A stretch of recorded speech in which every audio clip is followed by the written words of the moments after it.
Cool. Good evening. Good evening, and welcome to Targeted Massachusetts Northeast Conference. My name is Frank Allen, and I will be your host.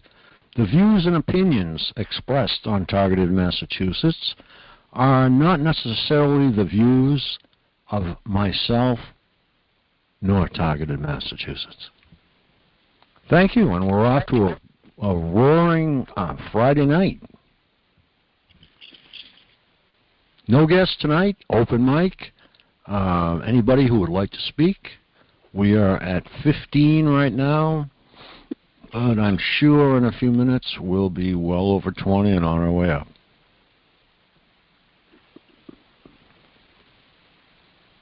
How about Hamamoto?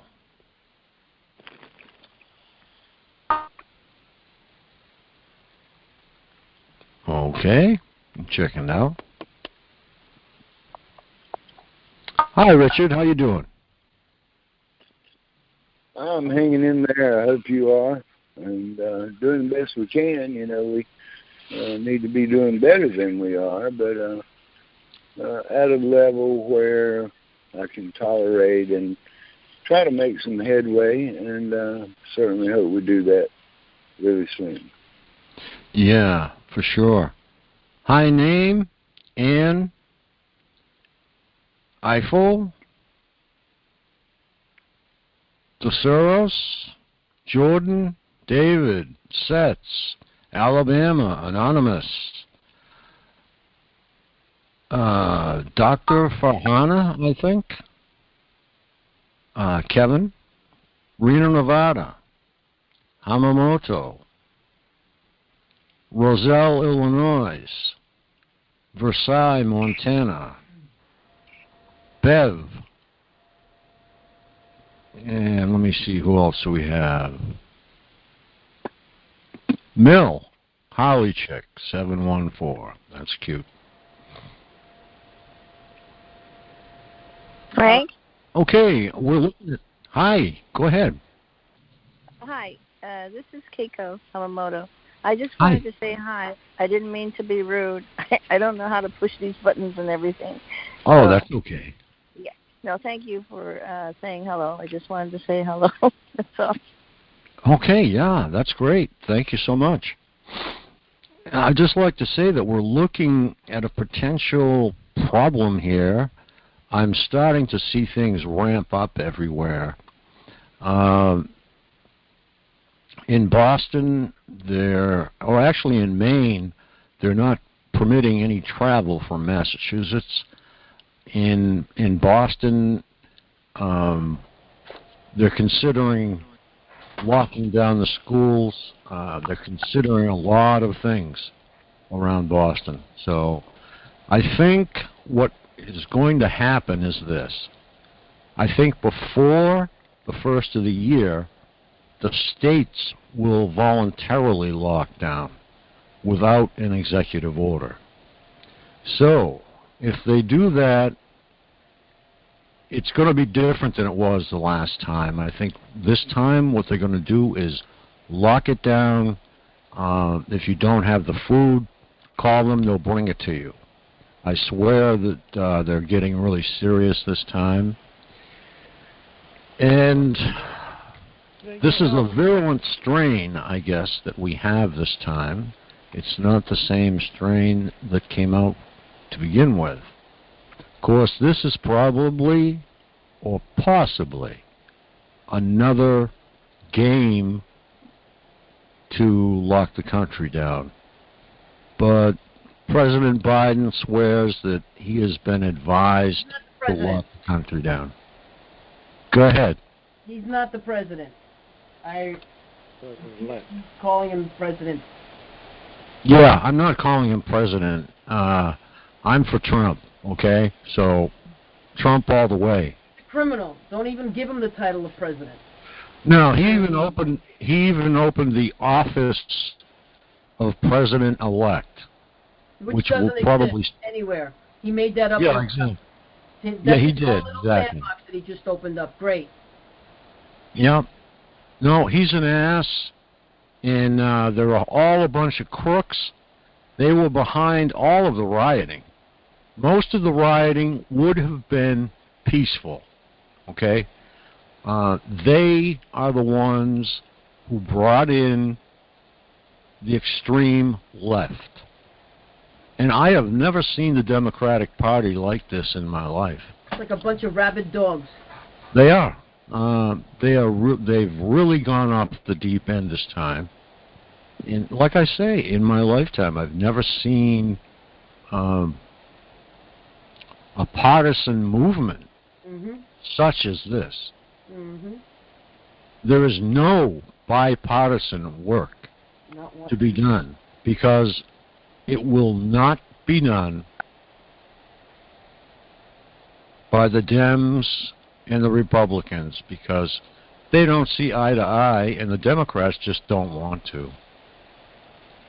Mitch McConnell has come up with plenty of great offers for various things, and Nancy Pelosi just dumps it in his face. Another criminal. She should be kicked right out of Washington, is my opinion. Yep. How is she still in office? That's what I'd like to know. Well, she has some travel around the country and whatnot that's being questioned. It's called illegal travel or questionable travel. So we'll have to see where that goes. But she is trying to be reelected as Speaker of the House. I don't think that's going to happen. If she does, the Democrats are all crazy. Or more crazy. Anybody want to weigh in on any of this? Yeah. Well, yeah, I don't think the states can afford to lock down. I mean, see, they lost a tremendous amount of tax revenue because they closed the businesses last time, and that's one reason why they opened back up, to get that money flowing back into the state coffers. Yeah, but I'm in New York, and I see lots of little timid sheep walking around with their little masks on, and I don't think that I think that they're going to be compliant. Cuomo's talking about closing the schools as of Monday. No schools, so the kids are going to be home again. It's not going to help. No, it's not going to help, and lots of businesses have already been so compliant they don't know what to do. They want to get serious about it, and they take all the Wi-Fi out of the schools that's breaking down people's immune system. You drive by a school sometime and just park in the parking lot. Yep. I mean, the energy there is so awful. Yep. You know, you can't stay there. It's the frequency that there's 60 megahertz times what? 15 towers that they put up? That's a lot of frequency to be feeding kids. No, actually it's 10 microwatts per cubic centimeter. So picture a small block in your hands that is 10 microwatts. And that adds up really quick. Yep. How about that guy who died on that tower? If you get it, there's a story on it in Fresno, California, where that cell phone tower, well, it's not funny, but this cell phone tower worker died right there next to the antennas, and then two other guys went up there to get him, and they became sick. What did he die of? Well, the energy, the strong energy. Probably brain death. That story is on at radiationdangers.com. That story. I think it was for September 20th this year. Yeah, I think he probably died of brain death. I think he probably got fried to death is what probably happened, because that frequency is pumping out too much energy, too much power for one body to take. Yeah, well, the first thing it will do is cancel out any and all electrical signals to and from the brain. So that's why I said brain dead. Yeah. Then after that, we don't know. I would like to see an autopsy report on that one. Yeah. Yeah. So there's a lot happening right now. They want to lock us down again. They want to keep us stupid. They want to keep us blind while they reset the currency. They're also changing the monies out and making all kinds of banking laws while we are locked away. The federal government only has so much power. And yet people still listen.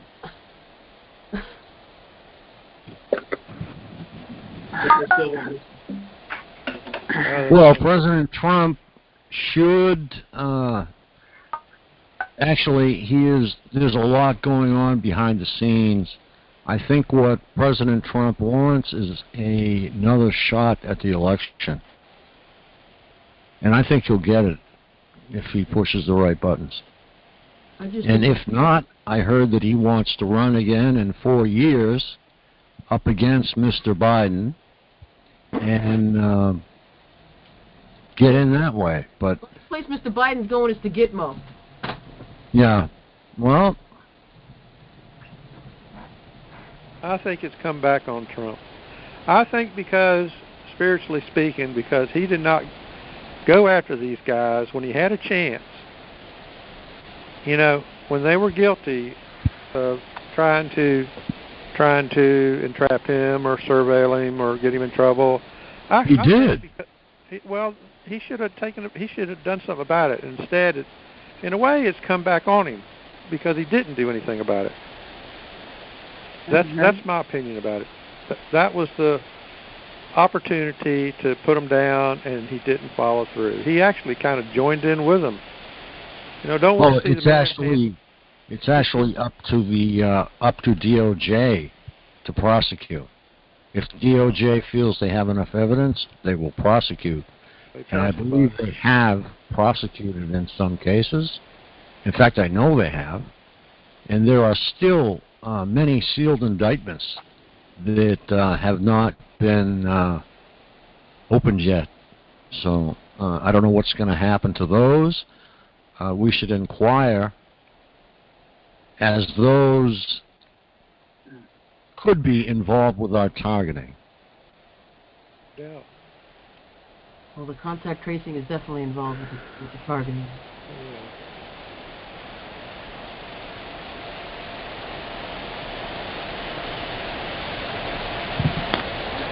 Yeah, as far as contact tracing, that's going to be everyone in the country. So I firmly believe that everyone in the country is targeted one way or another. That's my belief. I think that we are aware of it for one reason or another. And there are many people who are targeted who are not aware of it.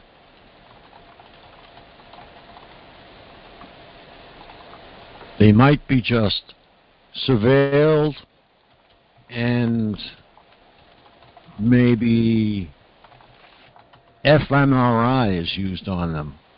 Maybe we're aware of it because they want to study how we will respond. Maybe certain people are made aware of it. Intelligent people all the way down to unintelligent people, so they can study how each group responds to it.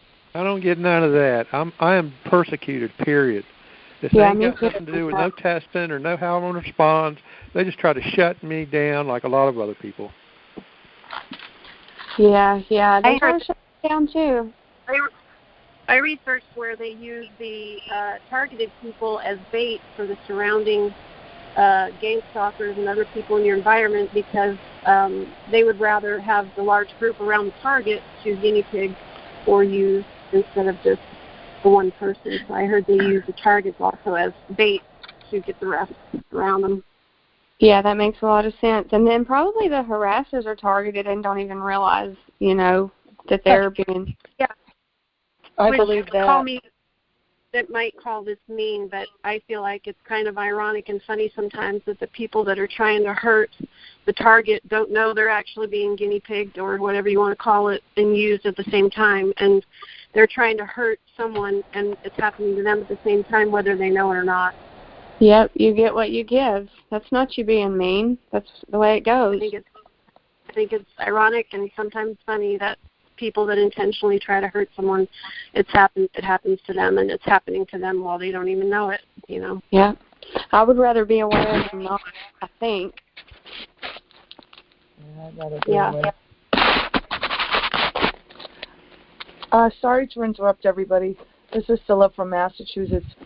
I got on the call like a minute after you were speaking, Frank. Shoot. You said something about 3 minutes ago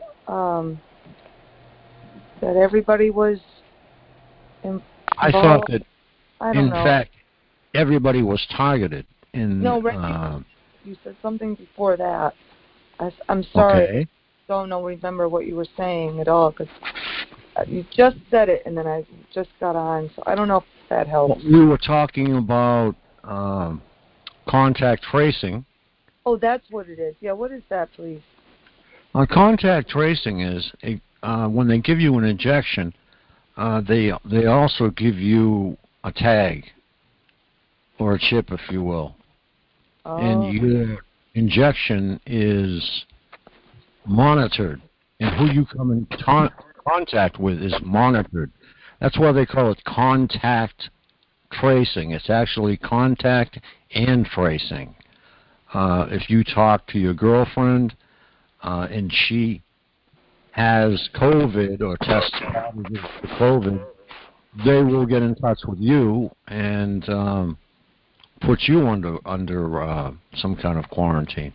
Right. So there's a lot of different procedures that I will get from the CDC and bring back to you. CDC is bullshit. Excuse my Well, they have the procedures, and I know they're bullshit, but they're all we have right now. They're also the ones that are saying that we have a 99 point, just like the comic says, we have a 99.99% chance of living. Let's go with that. Yeah, well, what I'm going to tell you is what the procedure is for the contact tracing. That's what I'm going to try and do. Well, I don't think anybody should be involved with the contact tracing, and if they ask you... They are going to be involved in it, and I'm going to go to the CDC and get the information for you, so you won't have to be bothered. Right. Nobody's going to be bothered. You just say, I do not consent to play in that field. It's all a bunch of propaganda. Oh, I'd like to hear... Yeah, but it's going to happen, all right? So let's get ready for it. There is nothing at this point in time that we can do about it. When the time comes, I'm going to say, I refuse, it's against my constitutional rights, and if they make it happen, I will sue their asses off. I will. Fight for our lives. It's true. Fight for our lives is right. Because they want to put that chip inside. There's no isolation of the coronavirus. Let's start with that. So if there's no isolation of that virus, what the hell did they put in those injections that were made a few years ago? Because there's 6 billion of them. You're not going to tell me that you made 6 billion vaccines in 9 months. Good point. Robert Kennedy Jr. Flew over to Berlin because he couldn't get on with any attention here. You have to speak up, Heidi Bear. I wonder how they hit my pomegranates. I swear they do it remotely. I mean, I can go and pick them out. They're perfect. I get home. I mean, it doesn't happen all the time, but it happens a lot. And I swear it's been hit with some kind of a drug or a poison remotely. You think it may be some sort of a barrier that you cross? Excuse me? Might it be some sort of a barrier that you cross, some sort of a force field element? I don't know. I can usually tell because it'll end up being a little soft, and that's no big deal, a bruise, but that bruise is usually toxic as hell. Mm-hmm. You know, I mean, I've been through this a lot of times over with them because I made them all my life. In the last 6 or 7 years, they've done that. I mean, I can buy 2 or 3, and I mean, it's just like someone's injected it with some kind of poison. I mean, I can bring them straight home. And that same thing with a wax milk carton or a wax carton instead of the plastic. I noticed somehow, they're able to hit it remotely if I buy like one of the paper cartons, say, of milk or orange juice. And to hell with that, I stopped that a few years back. I thought I'll just go with plastic. It's more durable. So I'm just telling you some of my experiences, but there's been more instances than not that when, liquid's in that paper-type carton, that something is screwed up. Bring it home and put it in glass. Yeah, that's an idea. Exactly. Well, I have done that on occasion, come to think of it. But, Pomegranates should be in the fridge. Yeah, that's true. I've been putting a lot of my stuff in the oven, too, to protect it. But pomegranates need to stay chilled. Yeah. That's weird.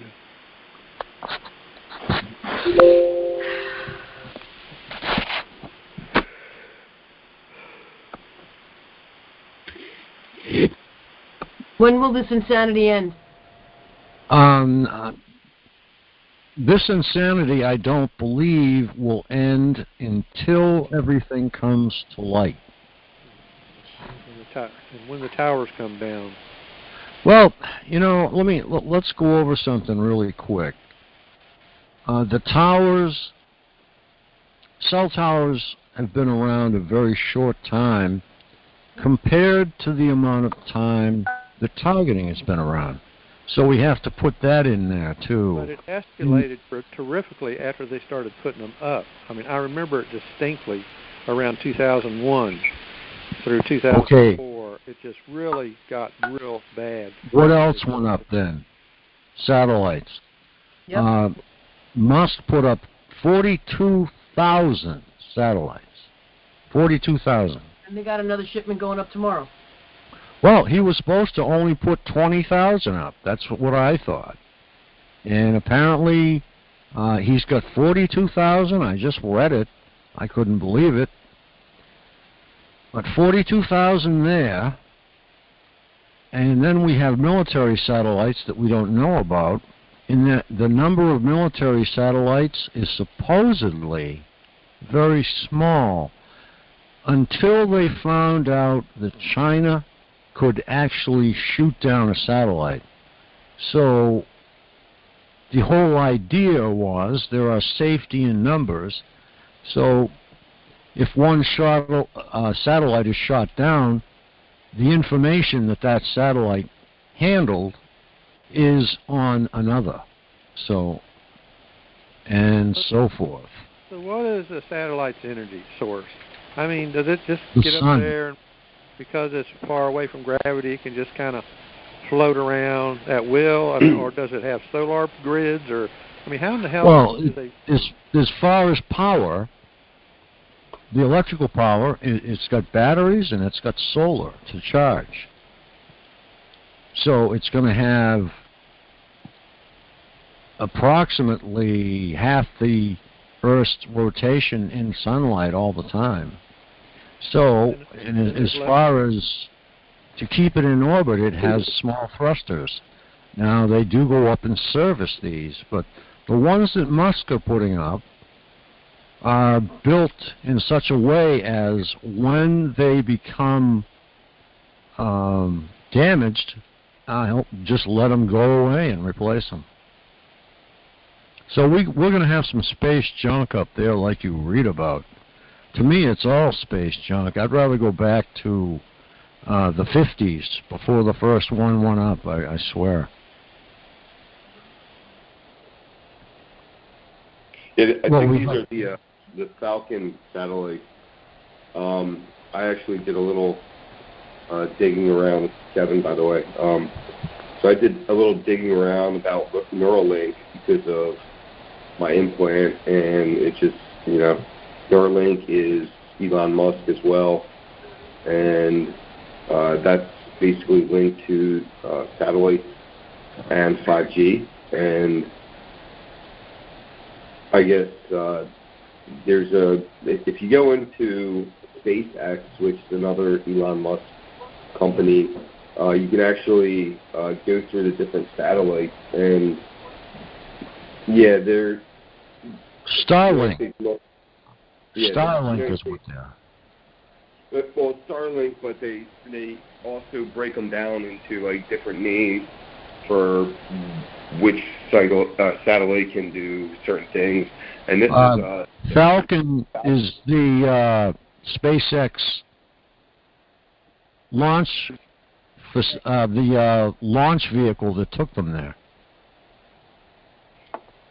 It's also they also have Falcon satellites. I have documentation on it. So the Falcon satellites, I mean, if you go to SpaceX website, it will break everything down for you. And yeah, there's United States military, they have Falcon satellites up there as well. So yeah, I mean, Elon Musk was definitely working with Obama.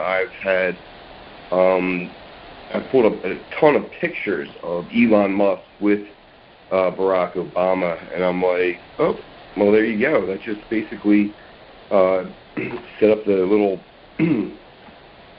the breadcrumb trail to follow to see, who's doing what. And yeah, I mean, Obama basically put this into action, and yeah, I mean, you see pictures with Obama and Elon Musk, and then you go to certain satellite systems under SpaceX, and they have the Falcons, and then you can actually pull up a military satellite named Falcon, and bam, there you got it, man. So it's like Elon Musk is basically Starlink, and all you'll see if you look up Elon Musk is his Falcon 9 launch. He just added 60 more Starlink satellites. Okay, well, this research I did was like about a month or two ago. So yeah, I mean, he might be putting up more satellites. And like you said, I mean, I kind of agree with you. You're going to put the resources out there to go up there and fix them, or you're going to let them, die and just basically transfer data from one satellite to another satellite. So yeah, I'm agreeing with you basically.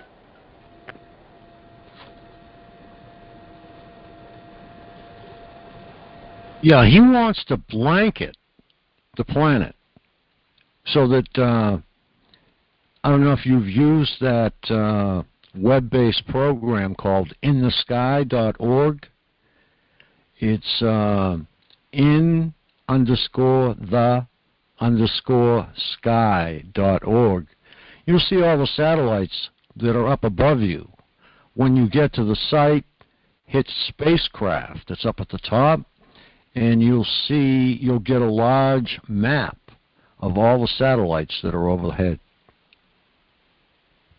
All the ones that they'll let you see anyway, maybe all of them. Right, and I guess those satellites are actually closer to Earth from what I was reading. They're closer to Earth than our GPS satellites and all the other satellites that are out there. So they're close to Earth. 250 miles. Right. So with that being said, let's think about this. If your satellites are closer in, and you said you want to blanket the Earth with these satellites, right? No, he wants to. Right. It's going to be less satellites. Like the closer your satellites are in, you can have more, or you can have less satellites, and they're closer in. So, I mean, think about that. Like, you don't have to put up as many satellites as you would if they were at a further distance, because you're covering more area. Yeah, I understand that. We have satellites that are 27,000 miles out in space. I know that's right. That's hard to believe, but he wants to have the satellites so close that they can shake hands. He wants a lot of satellites up there. So, September the 3rd, I believe, of this year, he launched 60 more. That's what I recall. But yeah, it's going to be tough. But if you look at a map of the Earth from space, you'll be amazed at how many satellites there are. You can't even hardly see the Earth. I have a picture of them etched in gold, and it's just one big gold cluster all around the planet, basically around the equator. Yeah, Fristenberg had a graphic illustration of cell phone towers and microwave towers all over the Earth, and eventually it got to be one big red splotch all over the Earth. He's been an activist for years. Microwaving the Planet, if I'm not mistaken, was the title of his graphic. Okay, I have an early Falcon Sat 2, which went up in 2006. It went up 250 miles, and it went up on one of Mr. Musk's SpaceX rockets. Oh, I guess it wasn't even his. It's Surrey Satellite Technology. But there was one.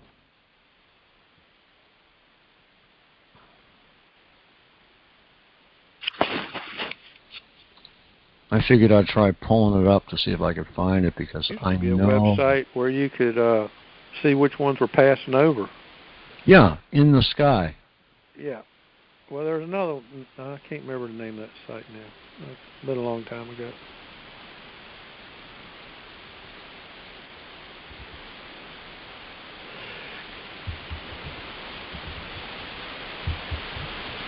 Kind of clued me into like some of the targeting I felt was satellite, and then I kind of confirmed it like it'd last 45 minutes, and that's the amount of time the satellite was actually going over.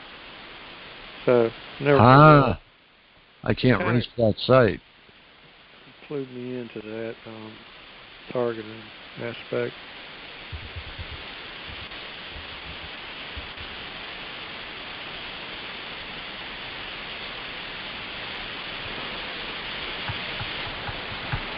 Wow, that's wild. I can't get that. I cannot get that site.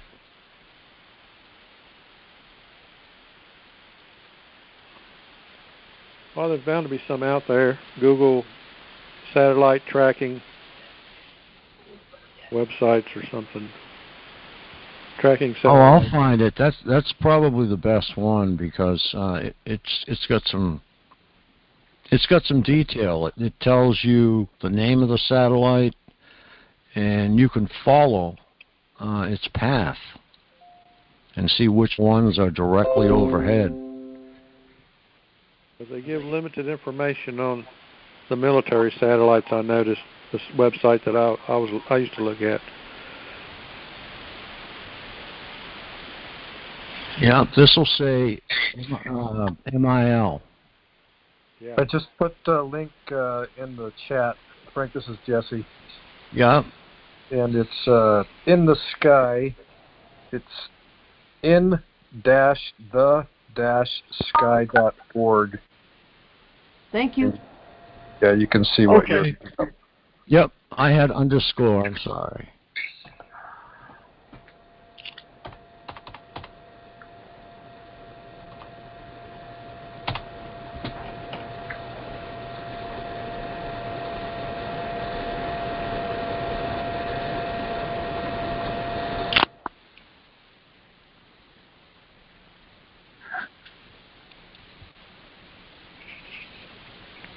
I think there's also a check mark for the satellites that do research and development, or they're scientific, on that website as well. Wow. Yeah, there's all kinds of stuff on there.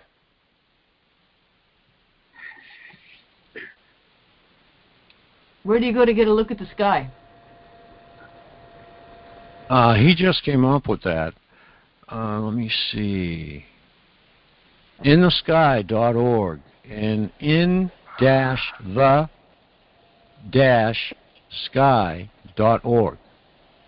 Yeah, I'm there. It's good. It works. It's great.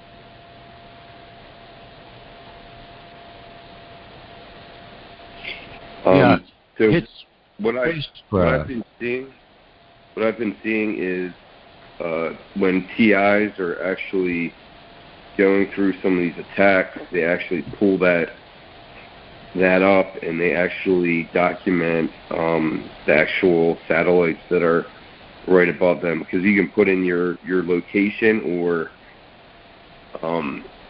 like a location that's close to you, and you can actually see, like, I think it was like about 3 degrees off, like which satellites are actually directly above you. Yeah, I'm looking at it. That's the one that I put in my newsletter. I always ask everybody. Frank has it in his newsletter every single week. If you look at it, you'll see it. Yeah, I'm looking at 4 Starlink satellites, 4 Starlink satellites up there right now. And there's another one, Ariane, CatSat, Stars-Me, HARP, SL-16. You'll see the ones that are military. They'll say MIL right on them. Well, I mean, Christ, even if you identify them, I mean, they can be leased, from different countries. You're right. They can be leased. Yeah, I have a listing of all the satellites that are up there and who owns them. And it was just updated in October, and I have to put the brand new one up. I have 2019's up there. I have to put 2020 up there. Guys, this has been on Targeted Massachusetts website for a long time. Years. A lot of information there. So what are these? So can you just send up 40,000 satellites without giving a reason? Like, don't they have to have a purpose? Well, I think they'd have to have a permit. I mean, they make everybody have a permit that's going to drill in the ocean 2 miles down, but they don't permit anybody going up in space. They make us have a permit if we want to have a shed in our backyard, but they're not letting. They're not checking the permits in freaking space. Really? That's true. I'm glad I live in the country. I'm seeing Starlink 71 and then Starlink 1180. Okay, somebody blew apart. Why do you think there was a need for Space Force? Oh, I fully understand that, believe me.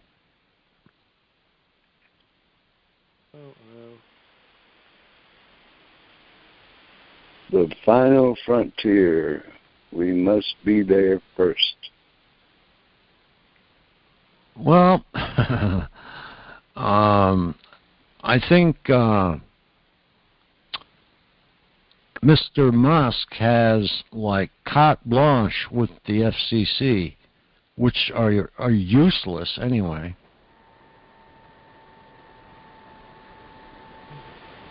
I'm sure he's made a lot of contributions monetarily to them. I'm sure. And that's why they keep their best of buddies.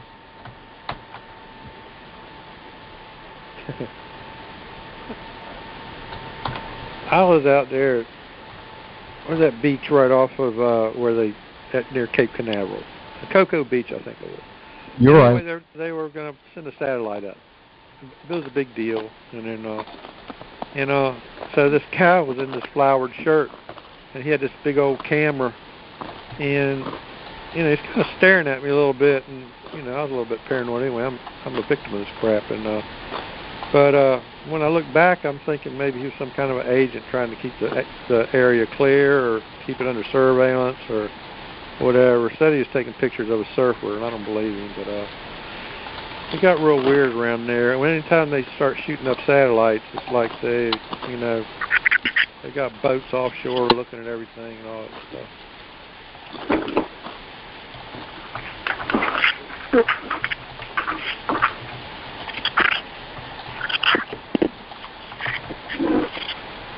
Well, just so it said, the satellites have to be a certain amount of miles out there in order to be in a existence in space where there is no gravity, and also in a type of orbit to move themselves in that orbit around the Earth. And, well, if your teacher writes 1,000 questions for you to answer for your homework that night, and you walk up and put your nose right on the blackboard, you're not going to be able to see all of that. So they have to space them out there far enough that they're able to take in, that one satellite takes in 2 sides of the Earth, and then a second and third satellite on the opposite side of the Earth take in their 2 sides, and the lower side is connected in a triangle. They have to have 3 to communicate back and forth with each other. If you have a satellite in the air just above a certain place that is close to the Earth, then the only thing it's going to be able to communicate with is satellites close to it. It won't be able to communicate around the whole world with accurate. It ain't far enough out there, as far as I'm concerned. When you can shine a flashlight, and that light just keeps traveling till infinity. There's no telling what they're using from the damn satellites on people. Well, they have to have the connection. They're not self-propelled. That would be a drone. If you see something, most of what people see in the sky at night are drones. They're mechanical, self-propelled. Them satellites are taking over when there's no cell phone excuse service. me, I was trying to say something. Okay. But the satellites take over when there's no cell phone service. They can take over. I'm just talking about the fact that most of what people are seeing in the sky are drones. The satellites, you're going to need a telescope, a pretty good one, to get out there and no, you don't. All you got to do is look at their color. Their infrared emissions give off their whole body. They'll be red, blue, green. Those are emissions coming off that metal body. They'll twinkle like a star. That's a drone satellite. That's what they call them, a drone satellite. There are markings on those, and you can see those, but they're not in orbit. They are self-propelled.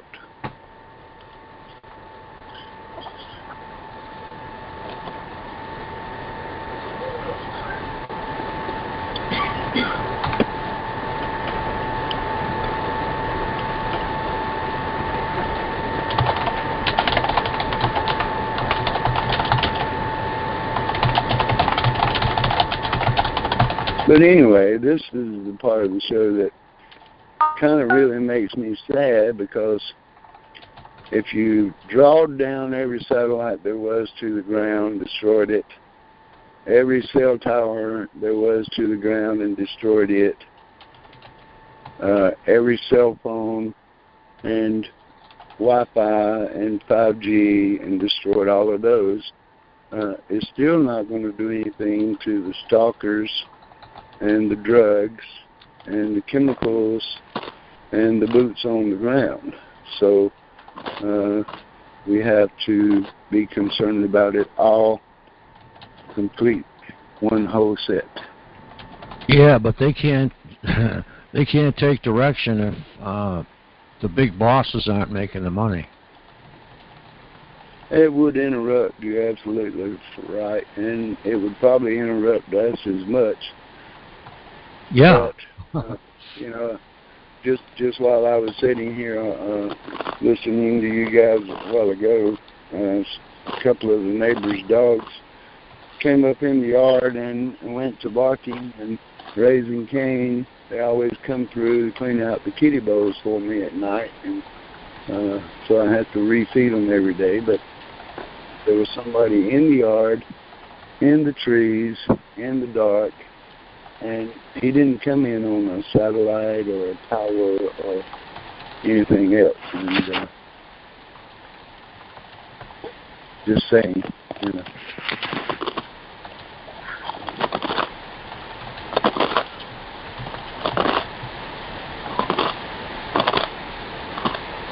If you change that reading to all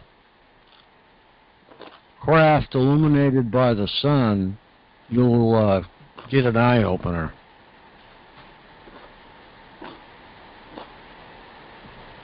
Because it like triples and quadruples the number of satellites up there. There must be about 20 or 30 Starlinks that I'm seeing. I've got a GPS 8 right above my house, according to what I'm seeing. Yeah. Well, they do have self-propelled, solar-powered, gas-operated, all different kinds of satellites. But the satellites that are in orbit, that are moving themselves through space, it takes a pretty good satellite to see up there and get any kind of information or colors or anything from those. Good telescope.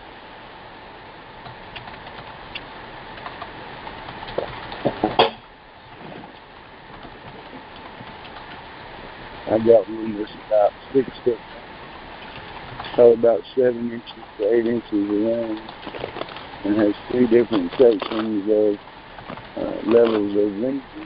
And on a really, really, really good night, you might be able to see something in the background or around it to be able to tell that it's moving in a different pattern than the stars. And that takes a long time to even be able to detect that movement. Most of what everybody is seeing is a little bit closer to the Earth than what they would think. Yeah, the Starlinks are moving everywhere. The GPS or geosynchronous, the GPS satellites are stationary.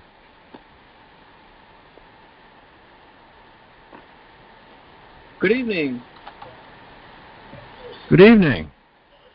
Hi, Frank. This is Ray Schuman here from California.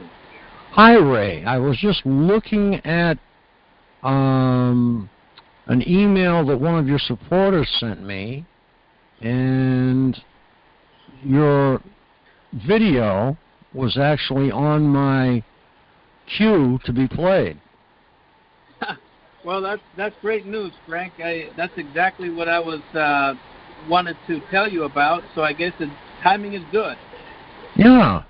Would you like to take a few minutes and speak, Ray? Absolutely, absolutely. Is this we've a good got, time? Yeah, fine. We've got 60 people here. Hold on a second. Let me see. Let me see where you are. Can you speak? Right here. Okay. Yeah, that's the young lady I got the email from. Yep, that's right. And so you can tell me when it's a good time, and I'll start. Hold on.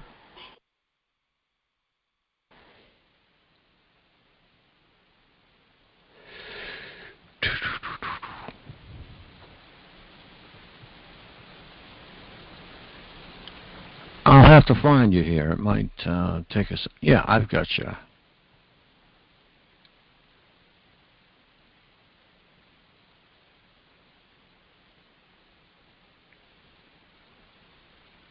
Okay, you're unmuted, Ray.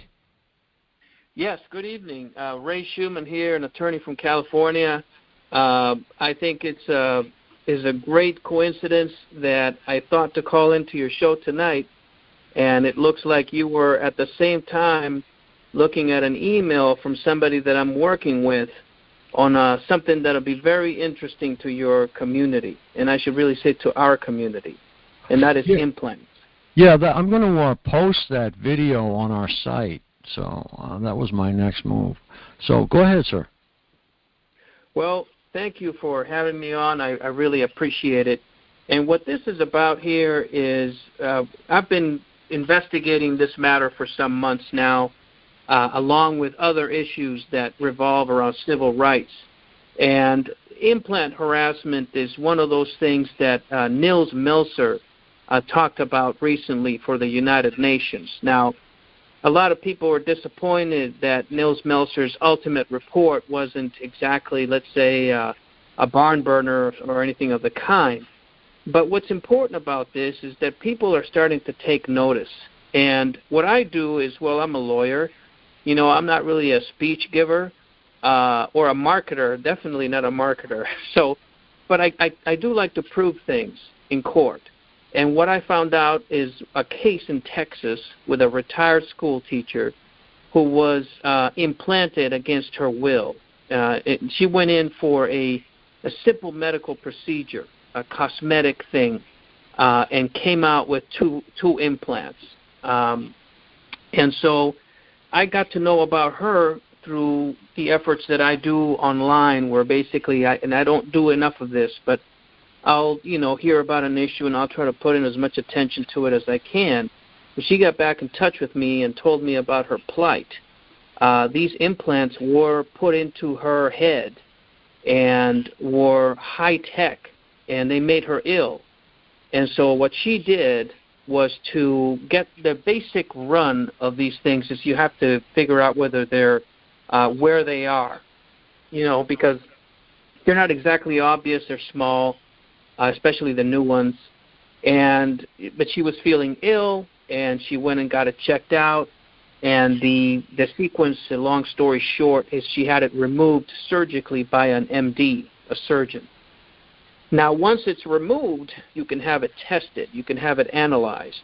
And once it's analyzed, you find out that you're looking at something that has no place in the human body. These are very advanced scientifically, extraordinary materials that, there's no way that this could end up in a human body without evil intent. And that's exactly what happened. So she was able to pin down the location. She was able to have the item surgically removed and then to have it analyzed by a lab to confirm this thing had zero place in the human body. It's a high-tech implant. So what I wanted to share with you folks is that is now in court. She has been fighting the case until she found out about me, and I found out about her on her own. She was totally on her own.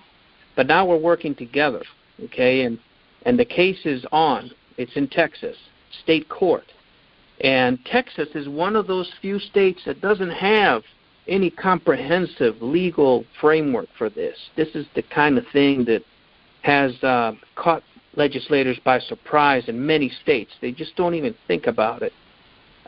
They think that, it's impossible.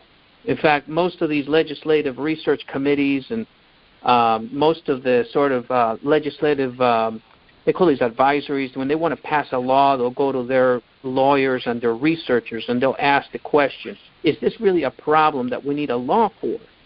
Well, the answer has been coming back on almost every microchipping and implant law that, well, we've never heard of it before. It doesn't seem to be a problem, so why should we bother?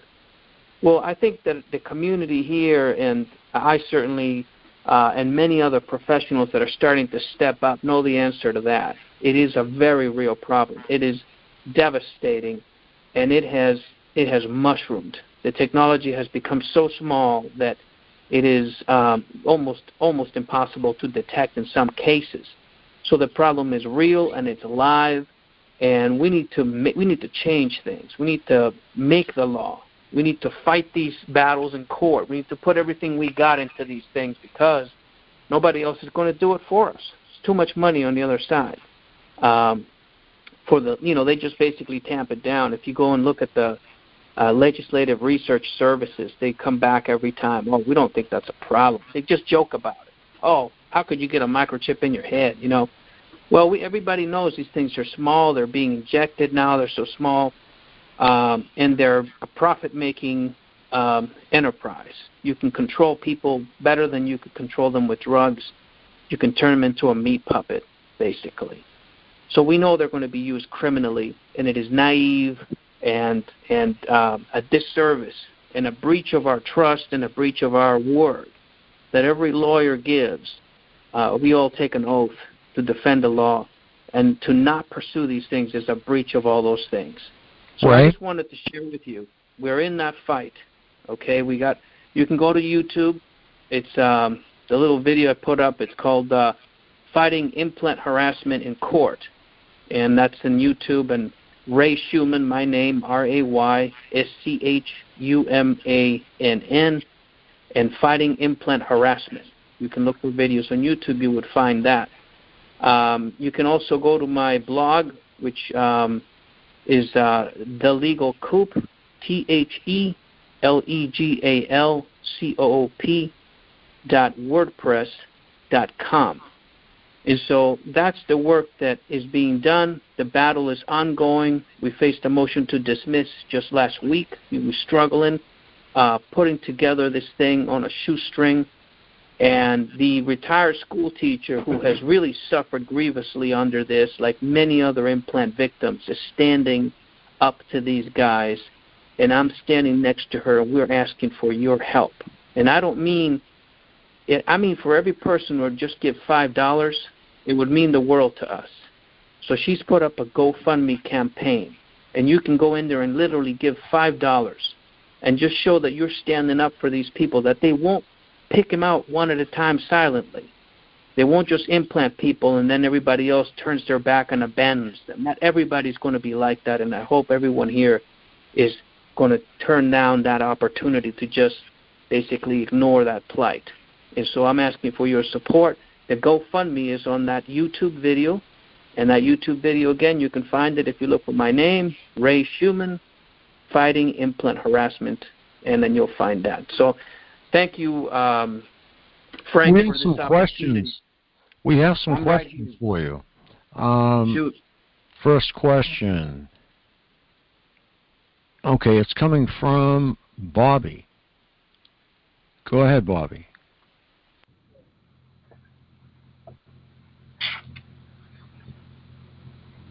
Go ahead, you're live.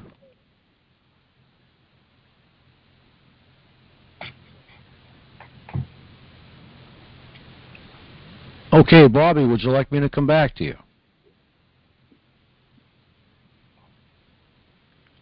Okay, Richard, you're next.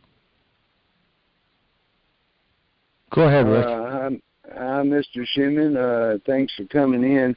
I would like to know simply, is the lady a targeted individual, and how long has she been a targeted individual, and the name of the doctors or places that removed the chips and verified that the chips were there. We would surely love to know that. Oh, good evening, Richard. Thank you for your question. The doctors that have removed the items are well known to the community, and the struggle has always been that the analysis level was weak because the high-tech nature of these devices made them difficult for most labs to even understand what they were dealing with. So some of the groundbreaking work is in lab analysis, and there is a lab out of Hialeah, and I think a lot of people here will recognize that. Just basically 2 or 3 players in the actual basic United States that you could even talk to about this. The surgeon is a surgeon from Georgia, again, there's going to be 1 or 2 surgeons in the United States that would stand up openly and take these things out. The surgeon's name is Kolb, K-O-L-B. It's the last name. You look that up in the community and you'll find it. I don't want to spread too much because, we're dealing with some very heavy-duty defendants on this, okay? The issue of targeting is always something that befuddles the public at large. They're always wondering, well, how could that happen in this country? You know, we have a constitution here. We're supposed to stand up for these things all over the world. Well, yeah, same thing that happened to the people who were blacklisted in Hollywood in the 50s, right? That happened here. And so targeting is real, and targeting is something that most people don't understand, but it is one of the reasons why people get put into these medical experimentation groups to begin with. Human experimentation is another tremendous problem here that, again, most mass media won't cover it. It just doesn't sell anything. It's very discomforting to know that we have a problem in the United States with non-consensual human experimentation, not only abroad, but here in the States. Hey, if you do it here in this country, you don't have to go and drink bad water abroad. You don't have to worry about luggage. You can just do your non-consensual human experiments here, make the money that brings, and then be done. So human experimentation happens, targeting happens, and I can tell you that I believe this courageous Texas school teacher has been for a long time such. Okay. But I can so I just wanted to share that with you. I have another question from Jesse Call. Thank you, Richard. Thank you, Richard. Hi, Ray. Like Frank said, my name is Jesse Call. I've heard your name around a little bit. For the first time in a long time, I'm sweating and my blood is boiling. And the reason is because my whole story started coming on 24 years ago when I testified against the feds. And it started back then around in Las Vegas and ended last year in Las Vegas when I was injected in St. Rose Hospital in Henderson, Nevada, when I went public with my story about being injected with whatever they put in my system, which completely screwed up my body, or changed a lot of things in my body, I should say. They actually refunded my money, the money that I paid them for the emergency room visit. So that's the short of the story. So my question is, and I'll preface this with, no attorney wants to talk to me. Judges don't want to talk. People that I know, my friends, won't discuss it with me. And so, I've been looking for some way, because this isn't just about me. This is about my kids, my grandkids, my friends and family, and maybe who knows how big of a problem this could become. So anyway, my question is can I get a hold of you and can we talk about a way to at least look at the facts and see if there's something to pursue here? All right, thank you, Jesse, for sharing that with me. And I can empathize. My blood boils at the thought that for so long we have allowed this to happen, for so long. I mean, we have all understood that we have some authorities here that are in charge of preventing these things from happening. And yet they are upon us. They have happened. It's inevitable. If you read the Bible, the story of kings, that's what the book of Kings, large measure, I would say, is all about. It's about power corrupting, and absolute power corrupting absolutely, like Lord Acton said so many years ago. And so it's the same now. You've got absolute power, and it's corrupting people in tremendous ways. So I am with you, and I want you to write down this right here. My email, THELEGALCOOP@protonmail.com. So you can write to me. You can write to me. The legal what at Proton? Yeah, it's just TheLegalCoop@protonmail.com with no dashes or spaces or anything like that. You can write to me. I got to tell you something about, I'm just one man. I started a fundraising campaign because I realized the problem and the magnitude of the problem. And so I I said, all right, I'm gonna start an anti-harassment law group. I'm gonna start a practice to do this, and we're gonna do it differently. We're not gonna have, $15,000, $20,000 retainers, because most people that are in these situations are not rich; they're poor. Precisely, that would be one of the things that would be guaranteed by it. Being persecuted would guarantee you being poor. That's just the way it is and has been. And in fact, if you look at the movie Trumbo, Trumbo, that was a movie done about blacklisting in Hollywood. And the target in that film was the number one scriptwriter in Hollywood.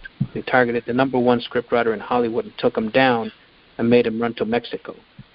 So my point being, poverty and struggle comes with it. And my effort was to fund a law group that would help people in these straits. And I've been doing it. I've got cases. I've overturned criminal charges. I've gotten restraining orders kicked off out of court against my clients, and then gotten restraining orders against the perps. I've gotten trumped up criminal charges thrown. Have conducted investigations to undermine persecutions by authority, and it's been a heady 11 months so far. Okay, but I'm doing this on a shoestring budget, and when I say shoestring, I mean we're averaging about $1,000 a month. Okay. So you try and run anything with $1,000 a month, any business. I mean, you can imagine that's what can you do with that? How can you pay anybody? How can you hire? How can you buy paper for printers or ink or anything like that? But that's what we're doing. Okay, and we're standing. We're standing. We're fighting. We're going to take as many cases that we can to victory, and we're going to change things. So, I want to. You got my email. Yep. Write me. Just be as concise as you can. Tell me your situation, and if I can help in any way, I will. Right now, I'm in Texas. My license is in California. But I've gotten, when I first came on the scene, there was 0 attorneys talking about this, and I mean probably a negative, not even 0. Just they would shy away from it, turn away from it, and run the other way. It jeopardizes their gravy train in some measure. Not long ago, I was able to conduct a radio podcast with 2 attorneys on the line, myself included. So that's 2 attorneys. I was like, wow. So it started, one guy was just me, then 2 attorneys. And just recently on Derek has a TV kind of channel on YouTube called PAX TV, I think. We had 3 attorneys on there at the same time, on video, talking about the issue, talking about potential solutions, having a round table. So that's where it's going. We're making the progress. I just want you folks to know how hard it is, and that we're just people suffering from the same consequences that you get when you stand up for somebody in your situation. We're getting it, but we're not going to stop fighting. So keep writing. Be patient with us, and we will try and do the best we can. Okay. Thank you, Jesse. Sounds good. Okay. Thanks. Thank you, Jesse. Next, we have a question from Mill. Go ahead, Mill. You're unmuted. Hi, this is Kevin. Can you guys hear me? Yep. Evening. Hi, we have Mill. You should be unmuted. Hi.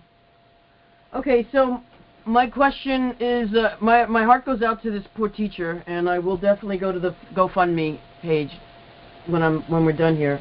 My question for was, if it was a cosmetic implant, then that means that doctor had to have been part of the implanting process.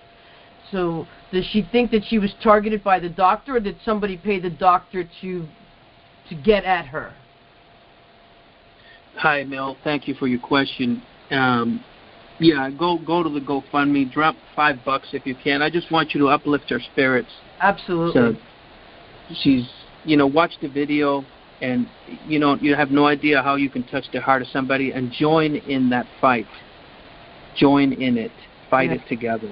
Yep. It's the only way. The facts of the matter be proven in court.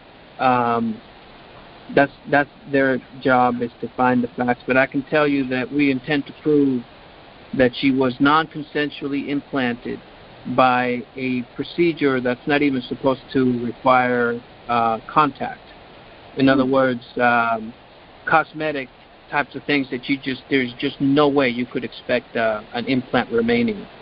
So it's a very disparate, it's a very odd situation. You'd say, well, how is it possible that happened? And that's exactly my question. Right. How is it possible that you guys did this in your office? Now, what happens in a medical setting is that there's several people with access to a patient. So there'll be, nurse practitioners, there'll be a medical assistant, there'll be that kind of situation, multiple people working around the patient at any one time. So there's opportunity there for wrongdoing. But the doctor whose license we partly fund and supervise through state money, tax money, they're in charge of that person. They are to protect that person while they lay prone in their trust, in their environment. And that evidently, I must say, does not appear to have happened. So that is the situation. We are working on basically rounding up the discovery and seeing what we can find, how we can ferret out who has done this, who was it. And that's our job, is to bring that proof up to the court. The court will decide along with the jury, and we're looking forward to that day. God bless her. Thank you, Mel. Appreciate it. Okay, thank you, Mel. Next, we have Peter. Go ahead, Peter. Peter? It's Ann. Oh, it's me, Frank. It's Ann. Oh, okay. Hi. I'm sorry. That's okay. Hi, Ray. This is Ann from New York, and I'm so glad you touched on this subject about implants. The first thing I want to ask you is, can you please explain to the audience, you already touched on it, what ALEC is, and the Legislative Exchange Council? That's one. And secondly, about the school teacher, I happen to be in the medical field, or I was in the medical field, and I know that whatever is removed from your body, even if it isn't a foreign object, even a tooth, anything, is called medical waste, and you can't have it. All right. So, did she have a court order before she had it removed, the implant, to have it analyzed, to actually have it in her possession where she could have it analyzed? Okay, well, the situation there is you have to be with the right people. For example, if you go to a medical provider and say, I have an implant, they will usually ask you, what is it? And you can say, of course, most people don't know. In these situations with non-consensual implantation, they'll say they don't know. Right there and then they say, well, we can't help you because an unknown implant's not something we deal with. So what you have to do is the right terminology is the one you used right there. And see, I can tell you're medically trained because foreign body is the medical word for something that doesn't belong in the human body, in the person. That's the exact terminology, so you nailed it there.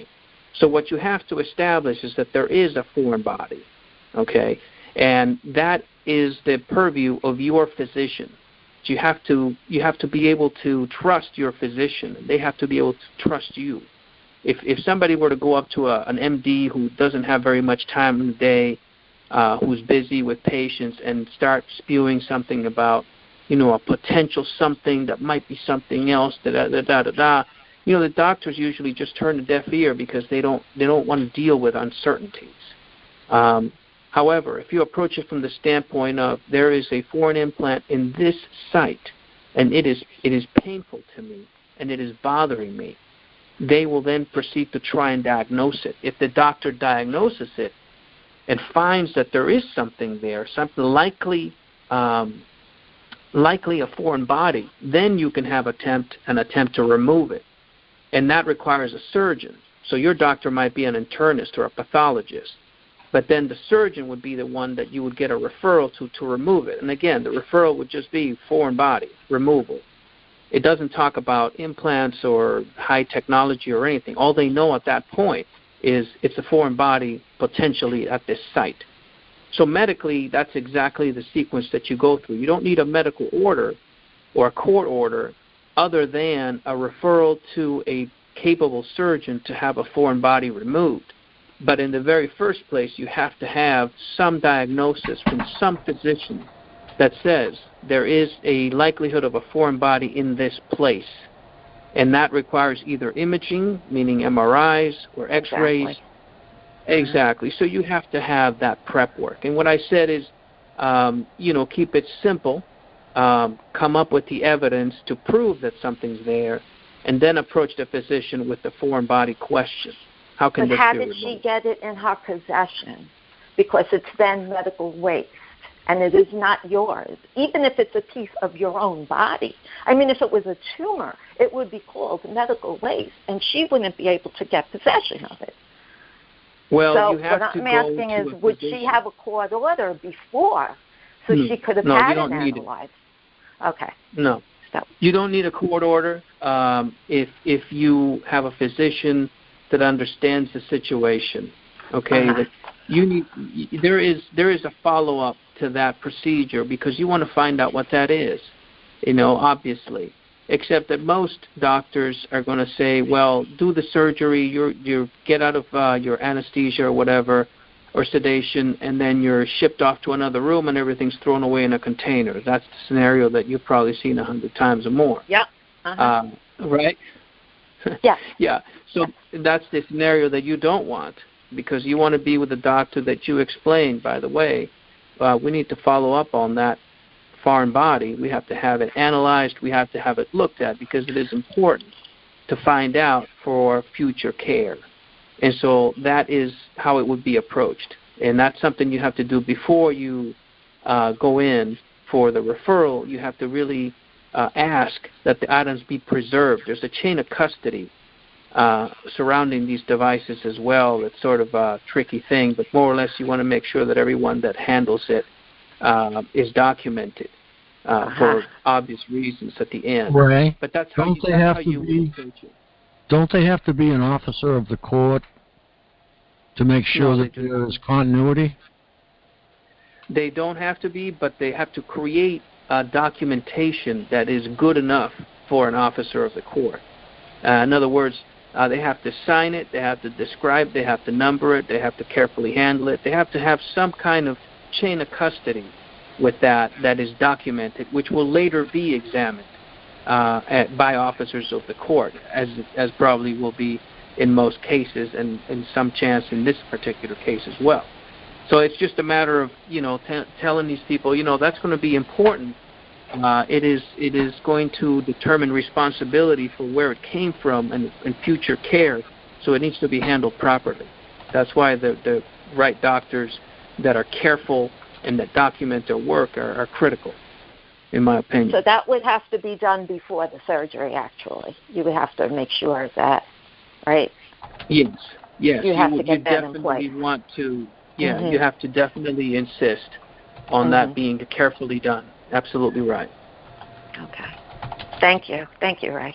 You're welcome. Good night. And yes, thank you. Thank you, Ann. Next, we have Roselle, Illinois. Go ahead.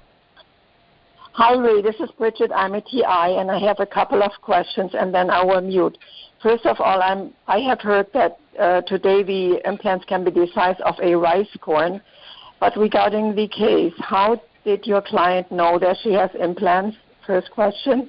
The second thing is, since many of us TIs will probably participate in the GoFundMe, and since you are up against some heavy, big defendants, there would be a possibility that they will offer a financial settlement. In that case, there will be a gag order, which is not good for us. So my question is, will your client refuse financial settlement? I will mute and listen to your answer. Thank you. Okay, so if I'm mistaken about the question, I'm just going to rephrase basically.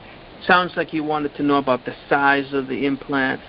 and the potential for settlement resulting in a gag order. Is that a fair summary there? Just let me know. Well, my first question was how did your client realize that she even has implants? Okay, good. Thank you. Yes. All right. Well, the problem with these things, and this is an established medical fact, that the body doesn't want foreign bodies in it. It's a common sense thing. It makes every effort to surround the foreign bodies in various substances, and there's various defense mechanisms that immediately start attacking anything that isn't part of your body. So that's what happens. And in fact, there's a famous doctor from Harvard, Dr. Lieber. I think you folks may have heard of this, or if not, I'm sure you'll be pleased to look upon some of his research. Basically, he's doing mesh electronics, which are implantable systems that are so small that they are actually in particulate form. They're in a mesh.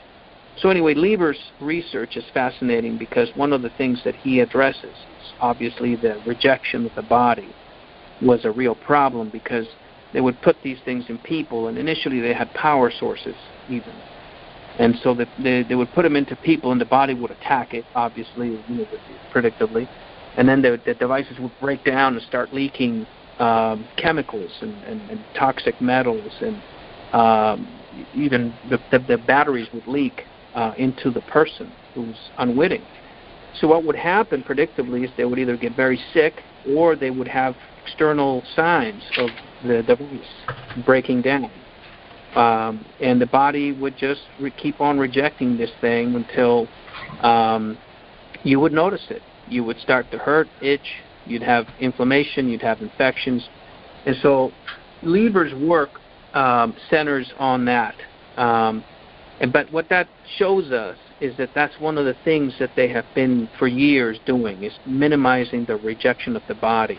In this case, they were apparently not successful. Okay, and so we would want to show this court, prove to them that there was a definite rejection of this particular device, and that it became apparent what had happened.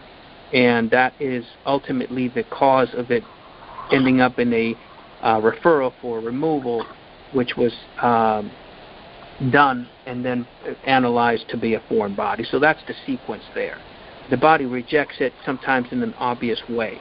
And that's something that we have learned from the top scientists doing this kind of work.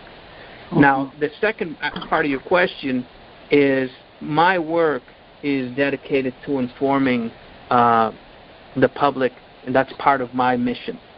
I want to educate people. Okay, so when I put on my blog, you go to my blog at thelegalcoop.wordpress.com, you'll see I have put up all kinds of things up there that most people would say that I shouldn't put it up, but part of my mission is to educate. So I have a sheet of paper up there that I got from a file from a TI that says right on it, this person is a target of this agency as of blank date. And that is language that people have for years in the community sought to prove that it exists. Well, I found it in her file, and I said, oh, by the way, this is your targeting memo. So, cheers to you. And I said, I got your permission to put this on the web. I want people to see this so they understand this does happen. She said, absolutely. So there it is, right on my blog. So I do things very publicly. That's part of my mission. That's what I'm doing here. And so what I'm going to do in this case, and this is, now starting since I started working on this case recently, only in the past few weeks, earnestly getting into this case and fighting this dismissal order, is that I've been collating the material, and I'm going to put that material up in my blog so that people can come in and read it and learn from it. See, one of the things I like about it is that this courageous school teacher, whose life had been devastated by this, by the way, that she kept on and sued and on her own fought this thing step by step against medical malpractice attorneys of great repute who may not even know the work they're doing and what is ultimate purpose is. But frankly, she fought this and kept that going because I think the truth was resonating. The story had the look of truth and the feel of truth, and I think that's one of the reasons why she was able to prevail in multiple court appearances, past the pleading stage even, which scuttles most of these cases for people that are self-represented. So the point here being, all of that material will be made publicly available on my blog, and she is happy to share that. There's no gag order in place at this time, although that seems to have plagued some other cases, not in this case. So I'm going to go ahead and put my stuff up online so that people can learn about this and see what's going on, okay? And so as far as I'm concerned, that's part of my mission, and I know she shares that at this time, that it's important for people to learn so that their kids won't be meat puppeted by some microchip getting put into them in the near future. So I hope that answers your question. No. My question is, if she's offered a financial settlement which will produce a gag order, that's not good for us, because we cannot prove anything. Will she refuse a financial settlement? If she's offered a financial settlement, will she refuse? My crystal ball is in the shop, so I can't read the future. And I'll be honest with you, I'm just a one man. I'm just an attorney, but we don't know what the future will bring. But I can tell you what the present has, and that is that you're going to look in my site, okay? And when you go to that video, there's multiple links in the YouTube video. Fighting Implant Harassment in Court, the legal coup. Look that up on YouTube. It'll show up. And you're going to find there's a link on that YouTube taking you to a RAND study, Research and Development Corporation, Santa Monica. I used to work just down the street from there, the courts. Anyways, you go to that link for RAND study, and you're going to find that the Research and Development Corporation, one of the most premier and reviled research organizations in the States, has done a study on what they called the Internet of Bodies. Okay? And now, again, this is all brand new. This just came out within the last maybe weeks or so.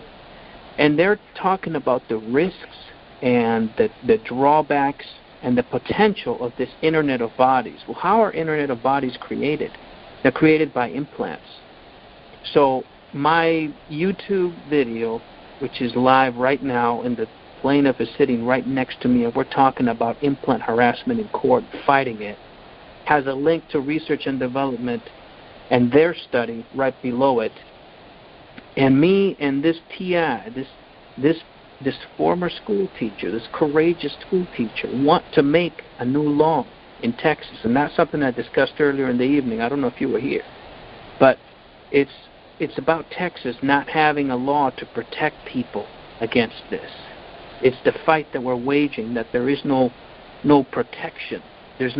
People aren't upholding their oath on this because they don't know about it. So my education mission that is being partly fulfilled on YouTube and on my blog, and when you see it, I hope you'll agree, is not to just make money, because if I wanted to make money, then you wouldn't see anything of this on the Internet. It would already have been settled. Instead, you will find that there's documentation on my blog, there's documentation on YouTube. I'm going to work on making the docket public, and the actual plaintiff is committed to making a law in Texas to prevent this from happening to other children. How's that? Does that answer it? Yes, very much so. Thank you. But one more question. How much money are you looking for the defense of this case to get from the TIs? Well, what we have up there on the GoFundMe, just go and check it out. We have multiple expenses, okay? This is not a legal fee fund drive, because any attorney's fees would be ridiculously high. The risk you're taking, the arcane nature of the subject, the last minute nature of it, everything. It's we're not like, this isn't a traditional legal fee fund drive. What I want people to show us some support to that person. And it's her GoFundMe, by the way. She put it up. I helped her with it, but she put it up. And she's looking to get the expert fees, because the expert fees are a huge hindrance to her. And, I don't even have to tell you what a retired school teachers don't make that much money to begin with, but when they retire, they make much less. So she's asking for some support, and she's listed some of the expenses that are hindering her, like the expert fees. You can't fight a case like this without experts. So we're trying to get some of that together before this trial, so we can fight. We can join in this fight and help her with it, even if it's just a little bit. I urge you to do so. And I really appreciate your interest in that aspect too. Well, go ahead to my blog, check out my YouTubes. Whatever I've done here is all public. This isn't Thank you very much. Thank you. You're welcome. Thank you, Ray. Thank you very much, Roselle, Illinois. Next, we have a question from Anonymous. Go ahead, Anonymous. Hello. I just first want to say that God has truly blessed our community for him to send you our way, Mr. Schuman. So God's hand really is upon you for us, and I thank you.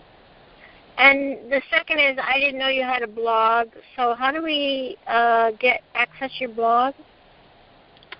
All right. Well, yes. Good evening, and thanks for your question. I appreciate your words of encouragement. We need that, by the way. As a matter of fact, I have an attorney that I have encouraged to deal with her own persecution, and she is tonight struggling under the weight of multiple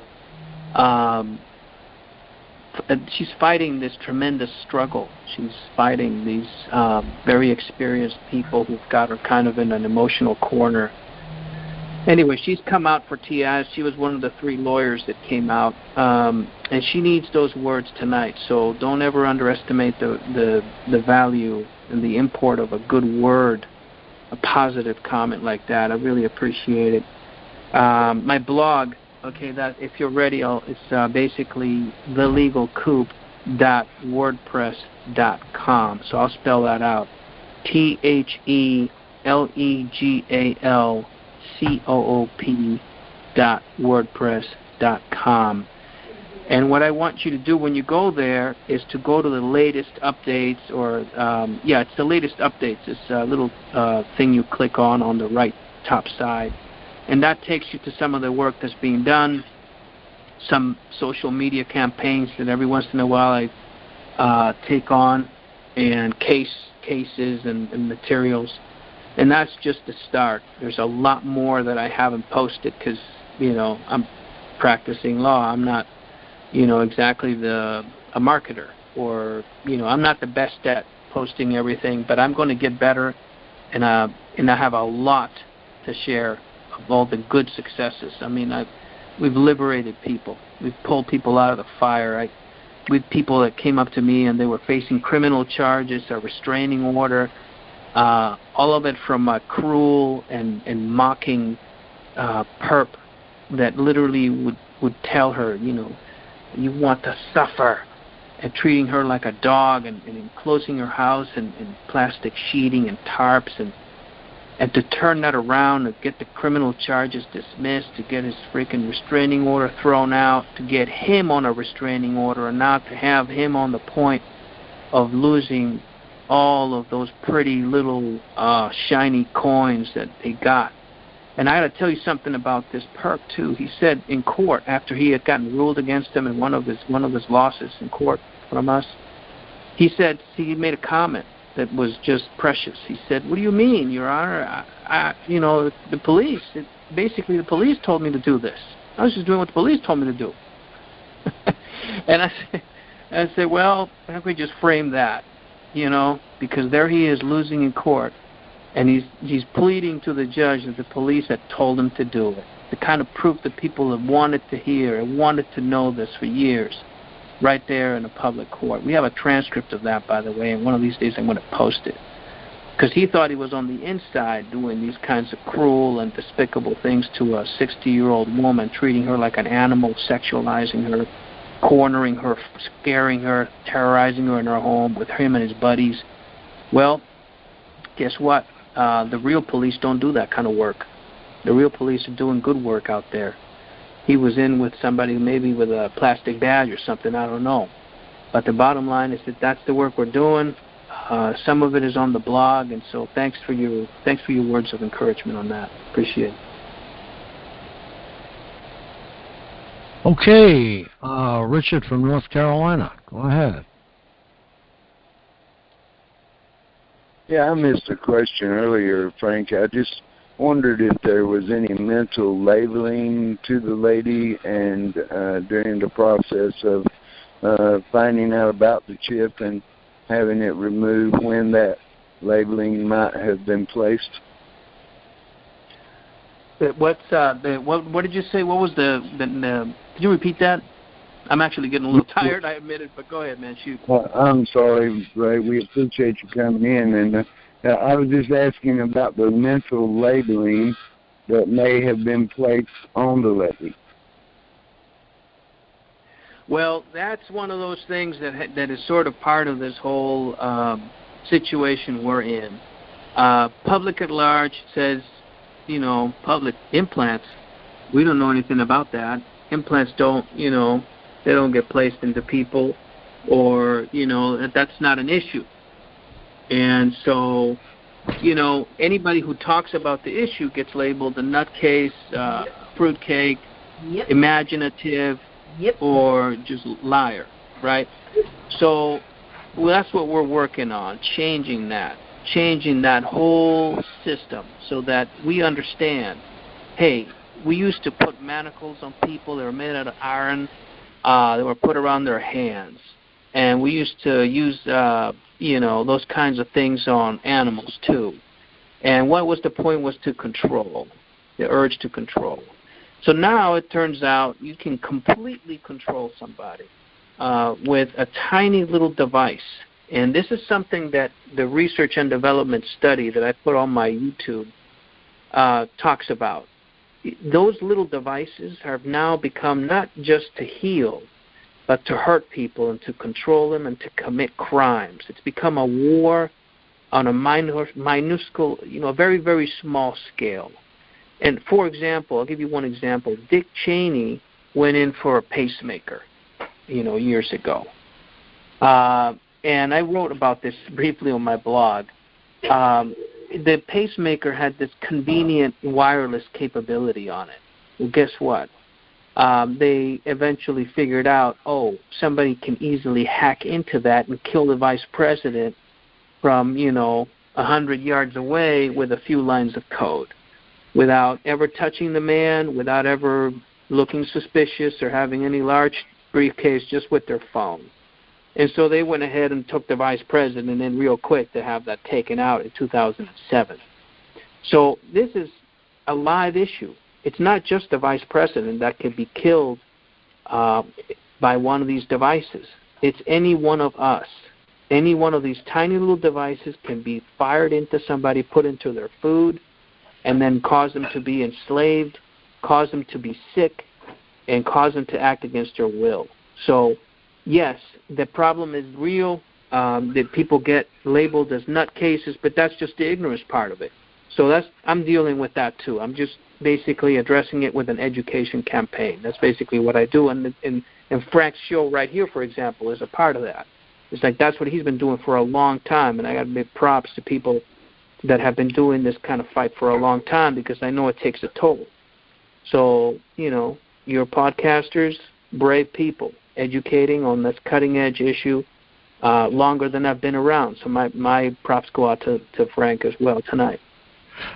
Thank you very much, Ray. And I'll shoot you an email, and I'll bring you up to speed on what I'm doing and what I've done, and we'll see if we can work together. Absolutely, Frank. I appreciate it. Thank you, sir. Okay, well, I'm going to let you folks go. I've got, it's been a long week. We've got some major work done on this case. But I got to tell you, it's exciting. It is live in court.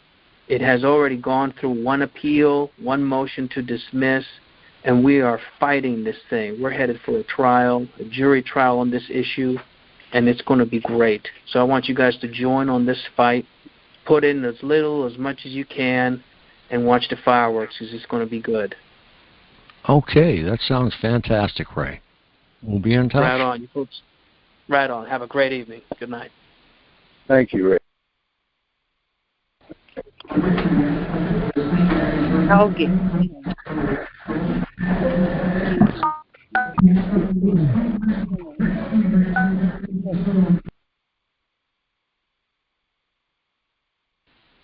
Okay, you can unmute yourself by hitting *6, because when we come out of Q&A, everyone is unmuted who would normally like to be muted. So, like Richard, if you want to speak, *6. Jesse, *6. Anybody else that would like to speak. And I'll be back in 1 minute. I am due for a cup of coffee. That was fantastic. That was an eye-opener for me, because I have not had a chance to actually speak with Ray yet. So I'll be right back. That was wonderful. It's too bad that the court proceeding couldn't be put up on YouTube or something. That's what I'm going to speak to him about. Yeah, I'm going to see if I can. Wow. Thank you. Whatever we can do in Texas. Texas is kind of like backwards. All right, I'll be right back.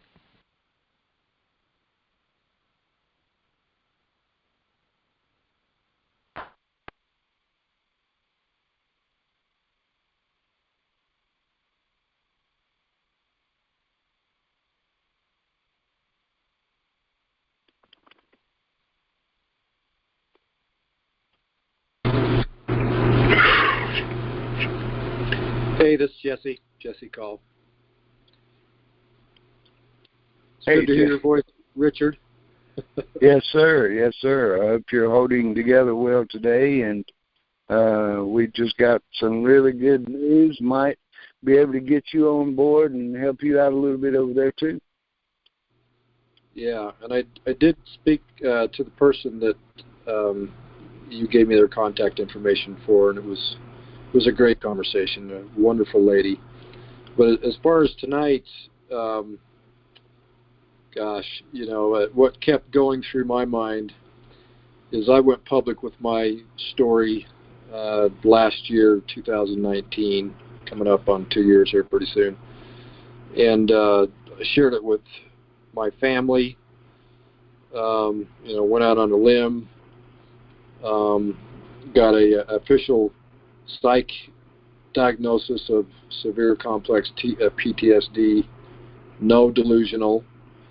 And my sister thinks I'm absolutely freaking crazy out of my mind. And when I share stuff with her, I've given her a year, to do some research and to use her brains, because she's one of the smartest people that I know. She's got 3 master's degrees, and just, she works for a large tech company. Just really smart. And she is the dumbest smart person I've ever known, because she'll say things like, yes, it sounds like a movie. And I'm like, well, yeah. Which movie? And then, one of my friends that runs the counseling place that I'm getting counseling for my PTSD, and he's a good guy, and he's half kidding, but only half kidding. He says, your story, Jesse, sounds like Jason Bourne. I said, it's not a freaking movie. It's my life. Yeah, another movie. Yeah. Well, maybe there's a book in there somewhere for you, and even maybe a movie. But yeah, I understand. Unfortunately, the people that are well educated, and I do mean well educated and very smart, I'm not putting that down whatsoever, but it seems that they're the ones that have trouble seeing the trees for the forest. And you unfortunately, some of the people that are not so educated, and they seem to pick up on some things pretty quick. But I guess sometimes we know too much to back up and have a second look. But that's what it's about. It's about realizing that sometimes even a movie can become reality. Well, and you know, we all know that the whole Hollywood scene, a big part of the purpose of the Hollywood scene was to create movies to make things like this, if and when they came out to be public, would just sound like a movie because it's already been in the movies, right? So it's easy. It's a setup for people that don't know, that are really smart people, to say that. Sounds like a movie. Yeah. And we know better. So it's a process. But on the other hand, I've got a lot of people in my corner. I've got a lot of professionals. I got the psych evals. I've got an investigation with, I won't tell you the organization, but it's government abductions and memory wipes. Yeah, sounds like a movie, but it really happened several times. And this last one, there's evidence. The hospital that I was in when they injected me with whatever they put in my system refunded my money without me threatening to sue or ask for it back, just after I went public with my story. So, where there's smoke, there's fire. There's always fire where there's smoke. So It doesn't take a brain scientist, rocket scientist, to figure this shit out. It's not that complicated. It's just hard to emotionally accept. Jesse? Yes, ma'am. I have a friend who probably doesn't even have the college degree, and he said the same thing about it being a movie when I told him about about V2K. Yeah, and V2K it's not hard to figure out. It's been around since the 50s, for God's sakes. Yeah, but he obviously didn't believe. He thought it was only on the big screen that you would hear about such things. But you're right. Sure, that's the PSYOP. That's the CIA PSYOP. That's how you control people. Yeah, how they perceive what they think. Stephen King, I'm back, guys. Bring me up to speed. I was hoping you took your computer with you so you could listen while you're getting coffee, Frank. We were just reiterating what we just experienced with Ray, and it gets me. I mean, this woman, whoever this woman is, this school teacher, she needs an army of protection. That woman, that whole case could be precedent to just blow this whole thing wide open, and so you can only imagine the opposition that may come from that. For me, it's stepping out on another ledge. I've been pretty lucky to come back home, and I know every cop in the valley. I know practically every attorney. We're all friends, and we say hi in the store and we see each other, but by God, they won't call me back or pick up the phone when I call, not when it's about this. So, yeah, it's too bad that a bunch of TIs couldn't be in person, attend the court proceedings with this lady. People in Texas, I'm sure, will do just that. We have TIs in Texas. Hope so. Yeah, let's get the word out to them. There's a TI group in Texas. What would be really good is if a group of TIs were to run down this Dr. Cold and get some work done there also to verify some more chips and present the other cases in the very same light of this case. Then I suggest that everyone get a CAT scan, because a CAT scan, you can actually, if you have an idea where this microchip is, get a CAT scan of the area. And what it is, it's microscopic slices of that area. If it's your head, it'll be microscopic slices of your brain and your skull and the dura, everything that goes along with it.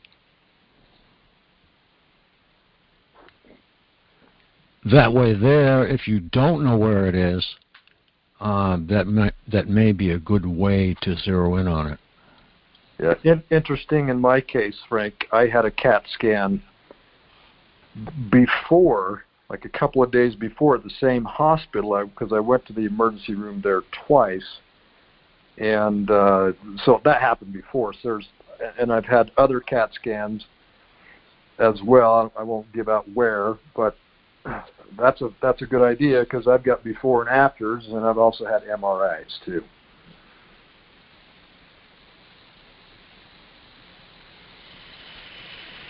Well, I think the connection with that doctor has to be made.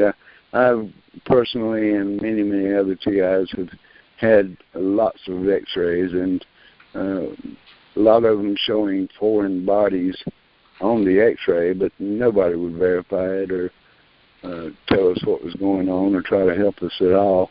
In fact, all you have to do is tell them that particular site is giving you a lot of pain. And they will investigate it, they will find the foreign body, and they will treat you. And they will. Well, actually, what happened to me and a lot of other people was the X-rays. The X-rays were disappeared and gone and rewritten and so on. And yeah, you need to go to a reputable hospital. Or medical center, whatever, and you need to get some reputable people on this. What's the best place to go in North Carolina? Well, actually, I've been to all of the very best places to go in North Carolina.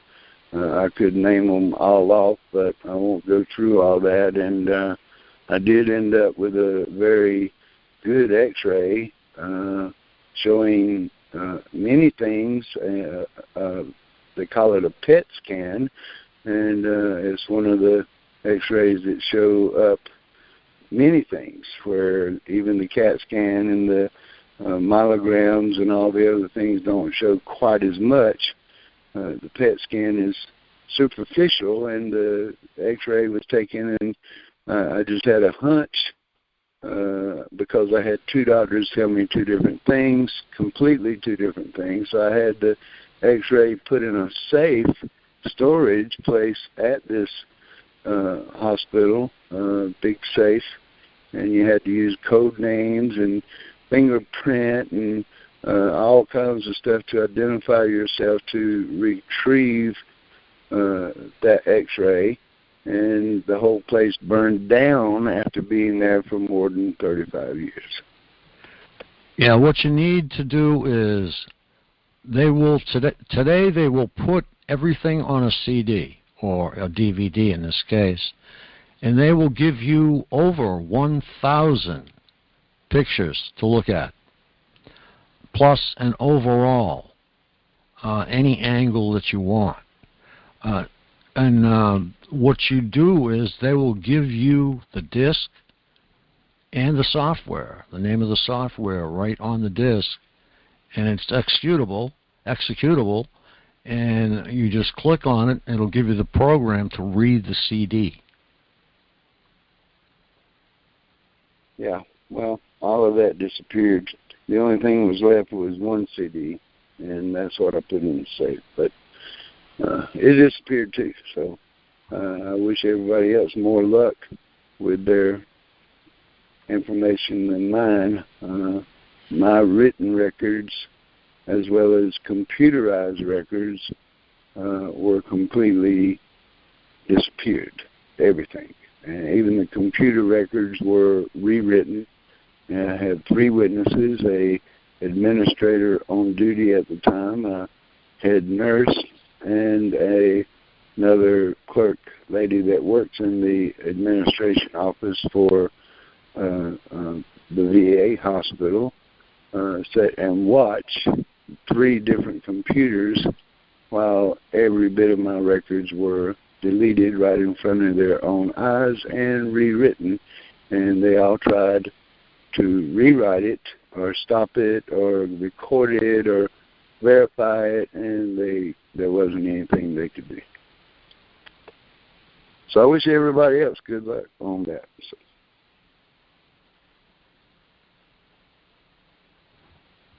Yeah, I'm sorry that happened to you, Richard.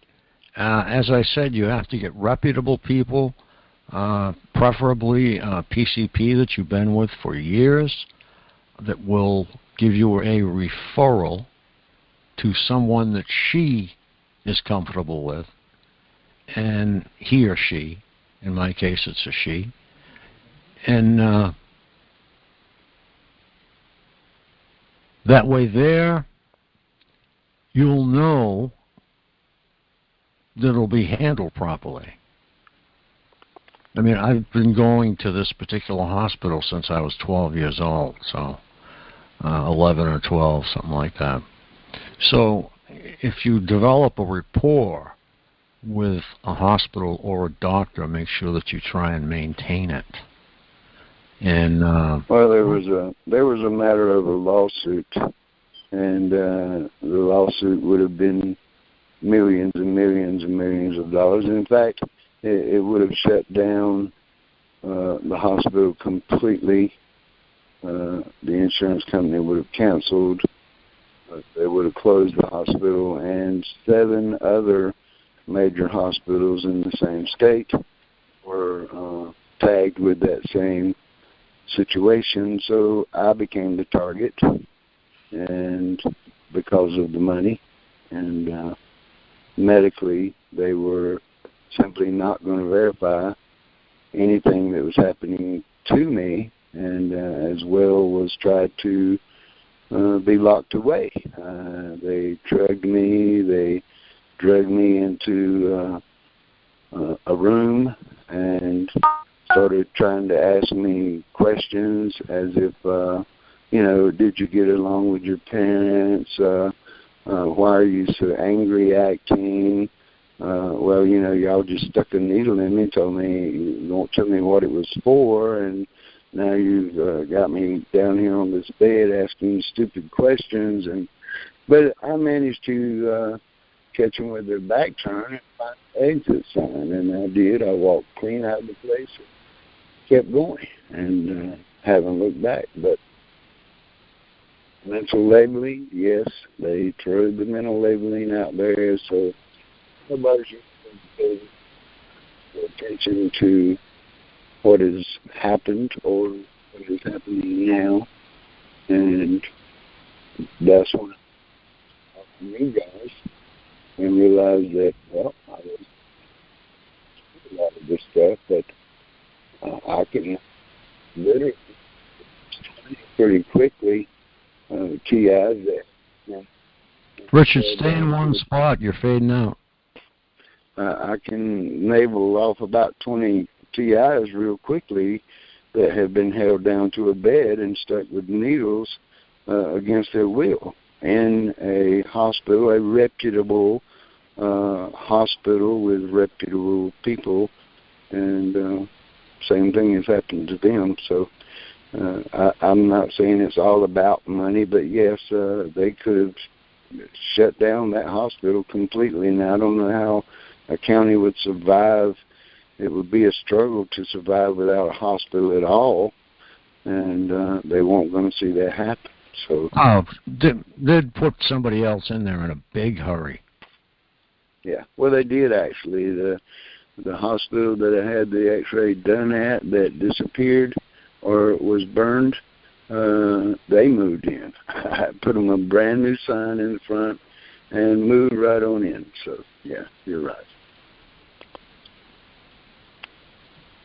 Yeah, there's always hospitals looking for new beds, especially, unfortunately, in times like we're going through now. So we have to be careful during these COVID times, as I call them. And they're saying that these masks will help you. Psychologically, they won't, because nobody can see your face. If you're a bank robber, you're all set. Yeah. The perps love wearing them. My perps love wearing, being all masked up. Oh, they do. Oh yeah, but what I wanted to say is, about Richard mentioning this Dr. Kolb. Yeah, it would be it'll be great if other TIs begin to find their way to this Dr. Kolb in Georgia. That would really be good to hear. Yeah, I agree 100%. I'm going to look him up here tomorrow or tonight, so I can find exactly where he is. Georgia. Yeah, well, we have to be a little bit more exacting than that. Okay. Somewhere in Georgia, but all doctors show up immediately. The minute you Google them, they'll show up. And if he's the right one, well, I'll ask Ray. Okay. Well, we got the lady's name, and we got the state, and we got the doctor's name, so maybe we can make a connection. But, yeah, if we could tie in with this case, some other people, some things could roll over. I wish the lady all the luck in the world. It would be nice for someone to win for a change. Yeah, true. This is the type of situation where we have an attorney that's well-versed on the subject matter of the case.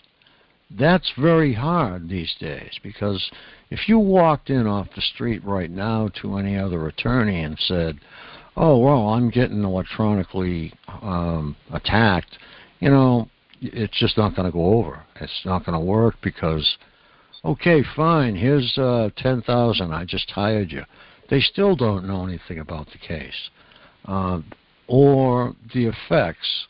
They don't know anything about targeting. So Mr. Schuman knows all about it. So that is like a giant step in the right direction. And this is what I was going to start to say is this is a situation where single cases could go forward rather than having to wait for a class action suit. This is a situation where you have an attorney who's well-versed, you have a hospital who's at fault, and you have concrete proof in a jar full of formaldehyde. Then you get the serial number, model number, name, whatever off the chip, or electronically, internally, information.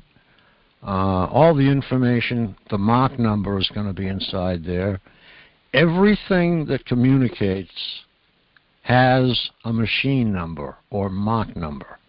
So if you see MACH in a number, write that down. Yes, and Ray also mentioned a paragraph where he had found the information of exactly who was targeting this lady and information about her targeting. And that's kind of big, that's kind of important. I've said before, if we could get a few cases shoved through that is not gag ordered, then it turns out that some of the companies involved in the targeting of corporations or whoever seem to turn up to be the same ones, then that would be a good time for a class action suit once you could prove that. I'm betting too that this retired teacher, was able to narrow down who the doctor was in the hospital that actually did it. Put it in. Yeah, the plaintiff has to ask the judge for the gag order. The plaintiff's attorney.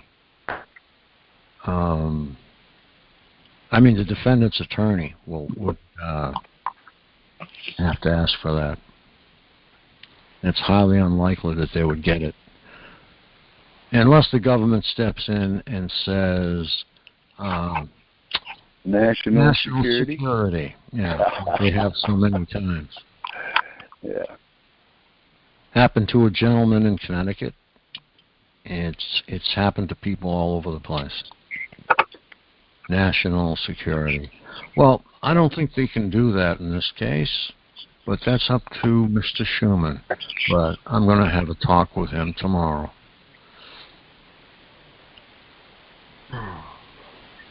Let us know how that goes, Frank. I certainly will.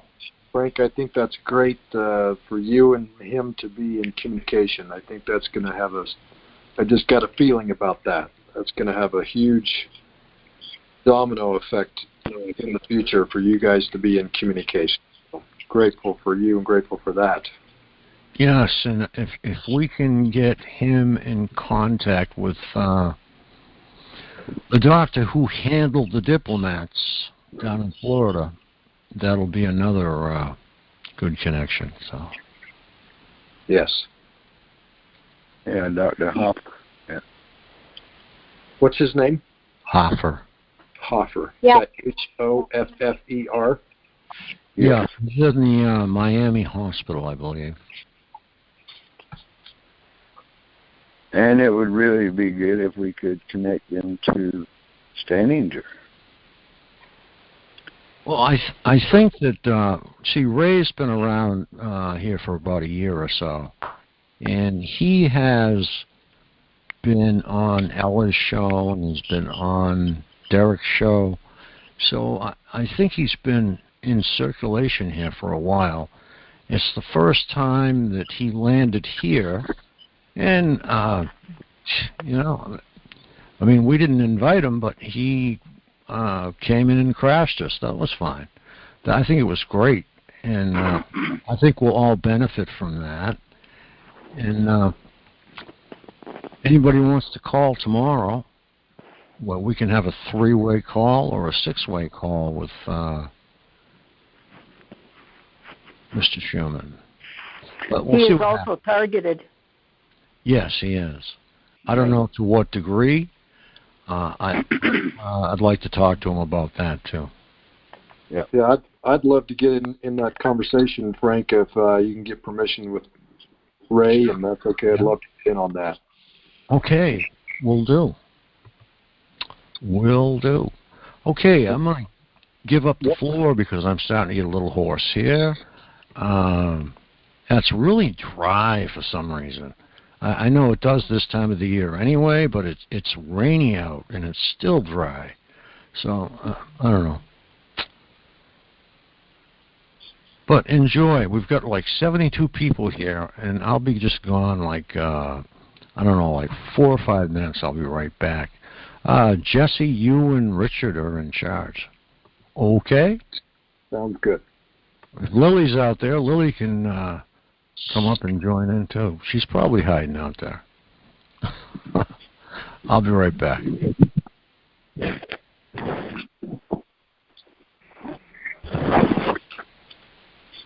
You are in here, Lily? Are you around? Well, Betty Haydar's here. She's one of our supporters, a very nice woman. And we've got Jesse, he's a supporter. We've got a whole bunch of TM supporters here tonight, so that's great. Glad you all could make it. And I'll be back, like I say, in 3-5 minutes. I just got caught off guard with Mr. Schuman because I had to stay here and do the Q&A.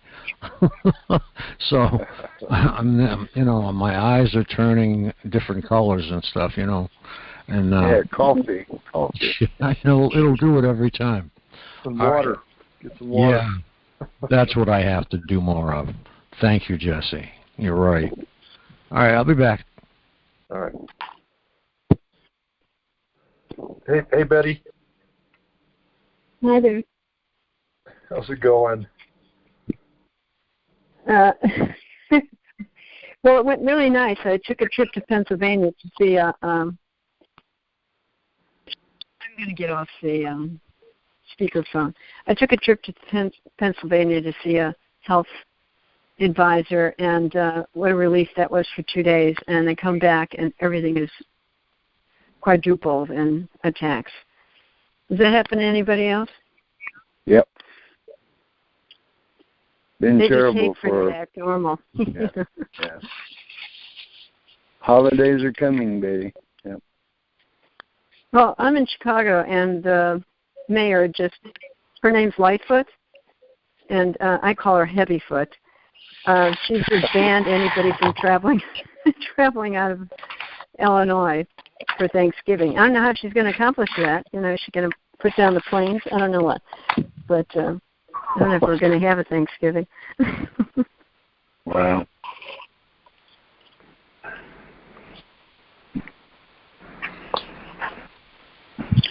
Might have to get you a can of cranberry sauce and do the best you can. Right. You can have your own Thanksgiving. I've done that. I've even been in the hospital on Thanksgiving. You serve a good turkey because they usually serve the nurses, you know, a meal as they're working. Oh, yeah. Yeah.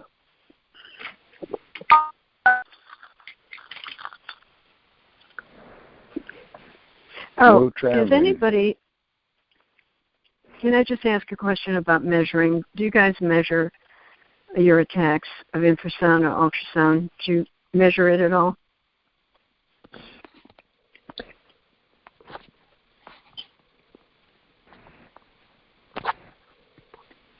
Are you hearing what I asked? Well, there are. Go ahead, Richard. Well, there are some that talk of measuring the signals and stuff. Mostly mine come and go way before I ever get my hands on a meter, so it doesn't do me much good unless I'm sitting there with the meter or with the components I use in my hand waiting. And what I have found is they'll make you wait, and the very second you put it down is when they do their attack. So. Well, they actually can there's an app you can actually put on a smartphone or any phone. It's measures infrasound meter. It's put out by a German fellow, Sergio Goodolf or something or other. You can probably Google it. It's pretty accurate. It's so accurate that they hack my meter all the time. Maybe I'll get a... it's called infrasound detector. I mean, just simply that, and then you'll get an array of choices, and the one that is very accurate and has got good ratings, and it's so good that my followers make sure to try to shut it down constantly.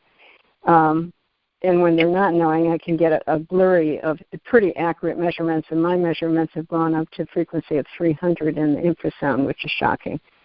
It's mortifying. The ultrasound meter is the same thing. And I swear there's got to be a new sound wave out there, because I'm hearing a generator, and when that occurs, you can hear the sound of a generator. Frank said he's also witnessed that sound, and then the attack becomes, duplified. It's just out of this world, like a pressure coming down on your whole body, like you're going to be squashed into a pancake or something. It's a very heavy, dominant... Right. Yeah. So that generator sound that you hear sounds that it's giving whatever they're using more power. It's providing more power, like what they'll utilize electric trucks around me because I'm in my car to generate more power. So I'm betting that generator just allows them more power. So we can actually do that. Yeah, go on. Yeah. Let me ask you a question about that, Betty. When you say generator sound, does it sound like a generator or some diesel trucks off in the distance idling, like a really low pitch? No, my experience is right above my head. It's right above my head. Right I have there. some jerks, traveling in and out the apartment that's being rented by the landlord here. He has no knowledge of that, but the so they people that put live a there generator just above disappear you? during the night. You can actually hear the vibration of a motor. It sounds like I had a generator when we had floods in this area, and for my house, and it sounds just like that. It muffles, because it, Yeah. Now, if it was outside, I've also had whereby when I get so angry, the pain is overwhelming, and I'm getting up, and whatever. I can hear a truck going by, like they're aware that I'm up, and they don't want me to see them. I've witnessed in many places. I've been in Paris when this happened. I've been in Reno, Nevada. I've been in Pennsylvania when it happens. Wherever you go, I go at least. I just love to follow. It just seems like there's another frequency going on that is more threatening than the other two. Though the ultrasound, when I measure it, is over 12, and you feel like you're going to burn up. I just cold pack myself. Yeah. When you say 12, are you talking about decibels, or what's the measurement that you're using? I'd have to look at the darn thing. I look at the first entry, and normally on ultrasound it always was 1.2, 2.2, 1.2, always 0.9, something really low. And that first measurement has now traveled up to 12 at intermitting flows. And it's called frequency, not dB for the infrasound. And the infrasound, which used to pulsate at 58, is now at 300, 289, and just god awful, unbelievable. Sounds like micro Tesla. What's that? Micro Tesla. Is that the new thing, Frank? That's what it sounds like, because you're starting off at 1.3, which would so that's ultrasound. Yeah. Yeah, it sounds like micro Tesla. Can you tell us more about that, Frank? Exactly. Where do I look that one up? Tesla. Yeah. The only difference between micro Tesla and Gauss is just moving the decimal point. So, like, I live in 500 Gauss all the time. All the time. I mean, it never changes. And the average I found for that is 30, 25 to 30 to 35. And that's supposed to be high. But for you, that would be a 3.5.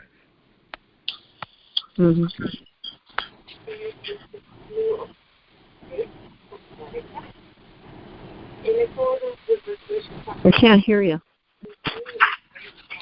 When you recognize that they put a generator above you, whoever the lady is speaking, stakeholder information, safety drives the past by the OHCS off. Can you speak up?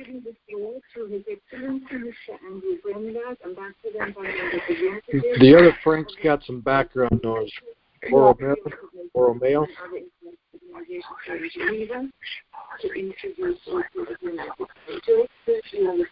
Or doesn't know that. Go ahead. Conversation with GIs, but real muffled. Good afternoon. Thank you, Madam President. Well, they need to mute. English representatives from UN member states, on behalf of the United States of America, it is my honor and privilege to address you at this third cycle of the Universal Periodic Review. The United States is pleased to participate in the UPR process, which we see as an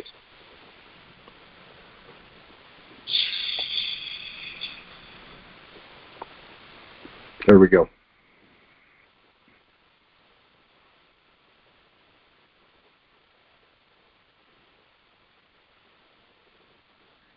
Can I make a quick announcement? Okay, so I don't know if any of you listen to Coast Radio. I don't really listen to it, but for some odd reason I was compelled to listen to it the other day. They are going to have a guest on, his name is Tim Marchenko, on Sunday. I don't know much about him, but he has a book that's claiming that these voices you hear are disembodied voices. That's the name of his book. So they do have a call-in. It's like at 1 o'clock in the morning or something like that. Really late on Sunday, this guy's going to be on. This is Art Bell's old show when he was still alive. I don't know if you guys know who Art Bell was, but he was really popular. And the show gets millions of listeners. So they do have a call-in, so perhaps the people that are getting V2K could try to get in and straighten this guy out and tell him, no, it's not ghosts. It's actually the microwave auditory effect, and it's your government doing it to you. You know, people will, And the reason I'm mentioning this is because they have millions of listeners. People will go to the paranormal before they will, figure it out that it's actually something that's happening and it's not paranormal. But anyway, the apparition is talking, right? Yeah, that's this guy has. They don't talk. They go on. Yeah, he's going to be on Coast to Coast, which has a huge listenership, and I doubt if we could get somebody to actually get picked for the call.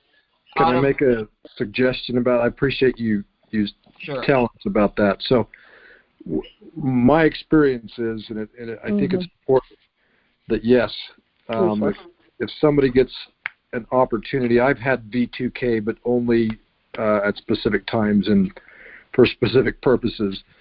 But my suggestion is if somebody actually gets in on the call, to be able to call in, go in as an alternative viewpoint, not as a your book sucks and as an attack. Absolutely. Just saying this is an alternative. This is what we have experienced in the whistleblower and TI community.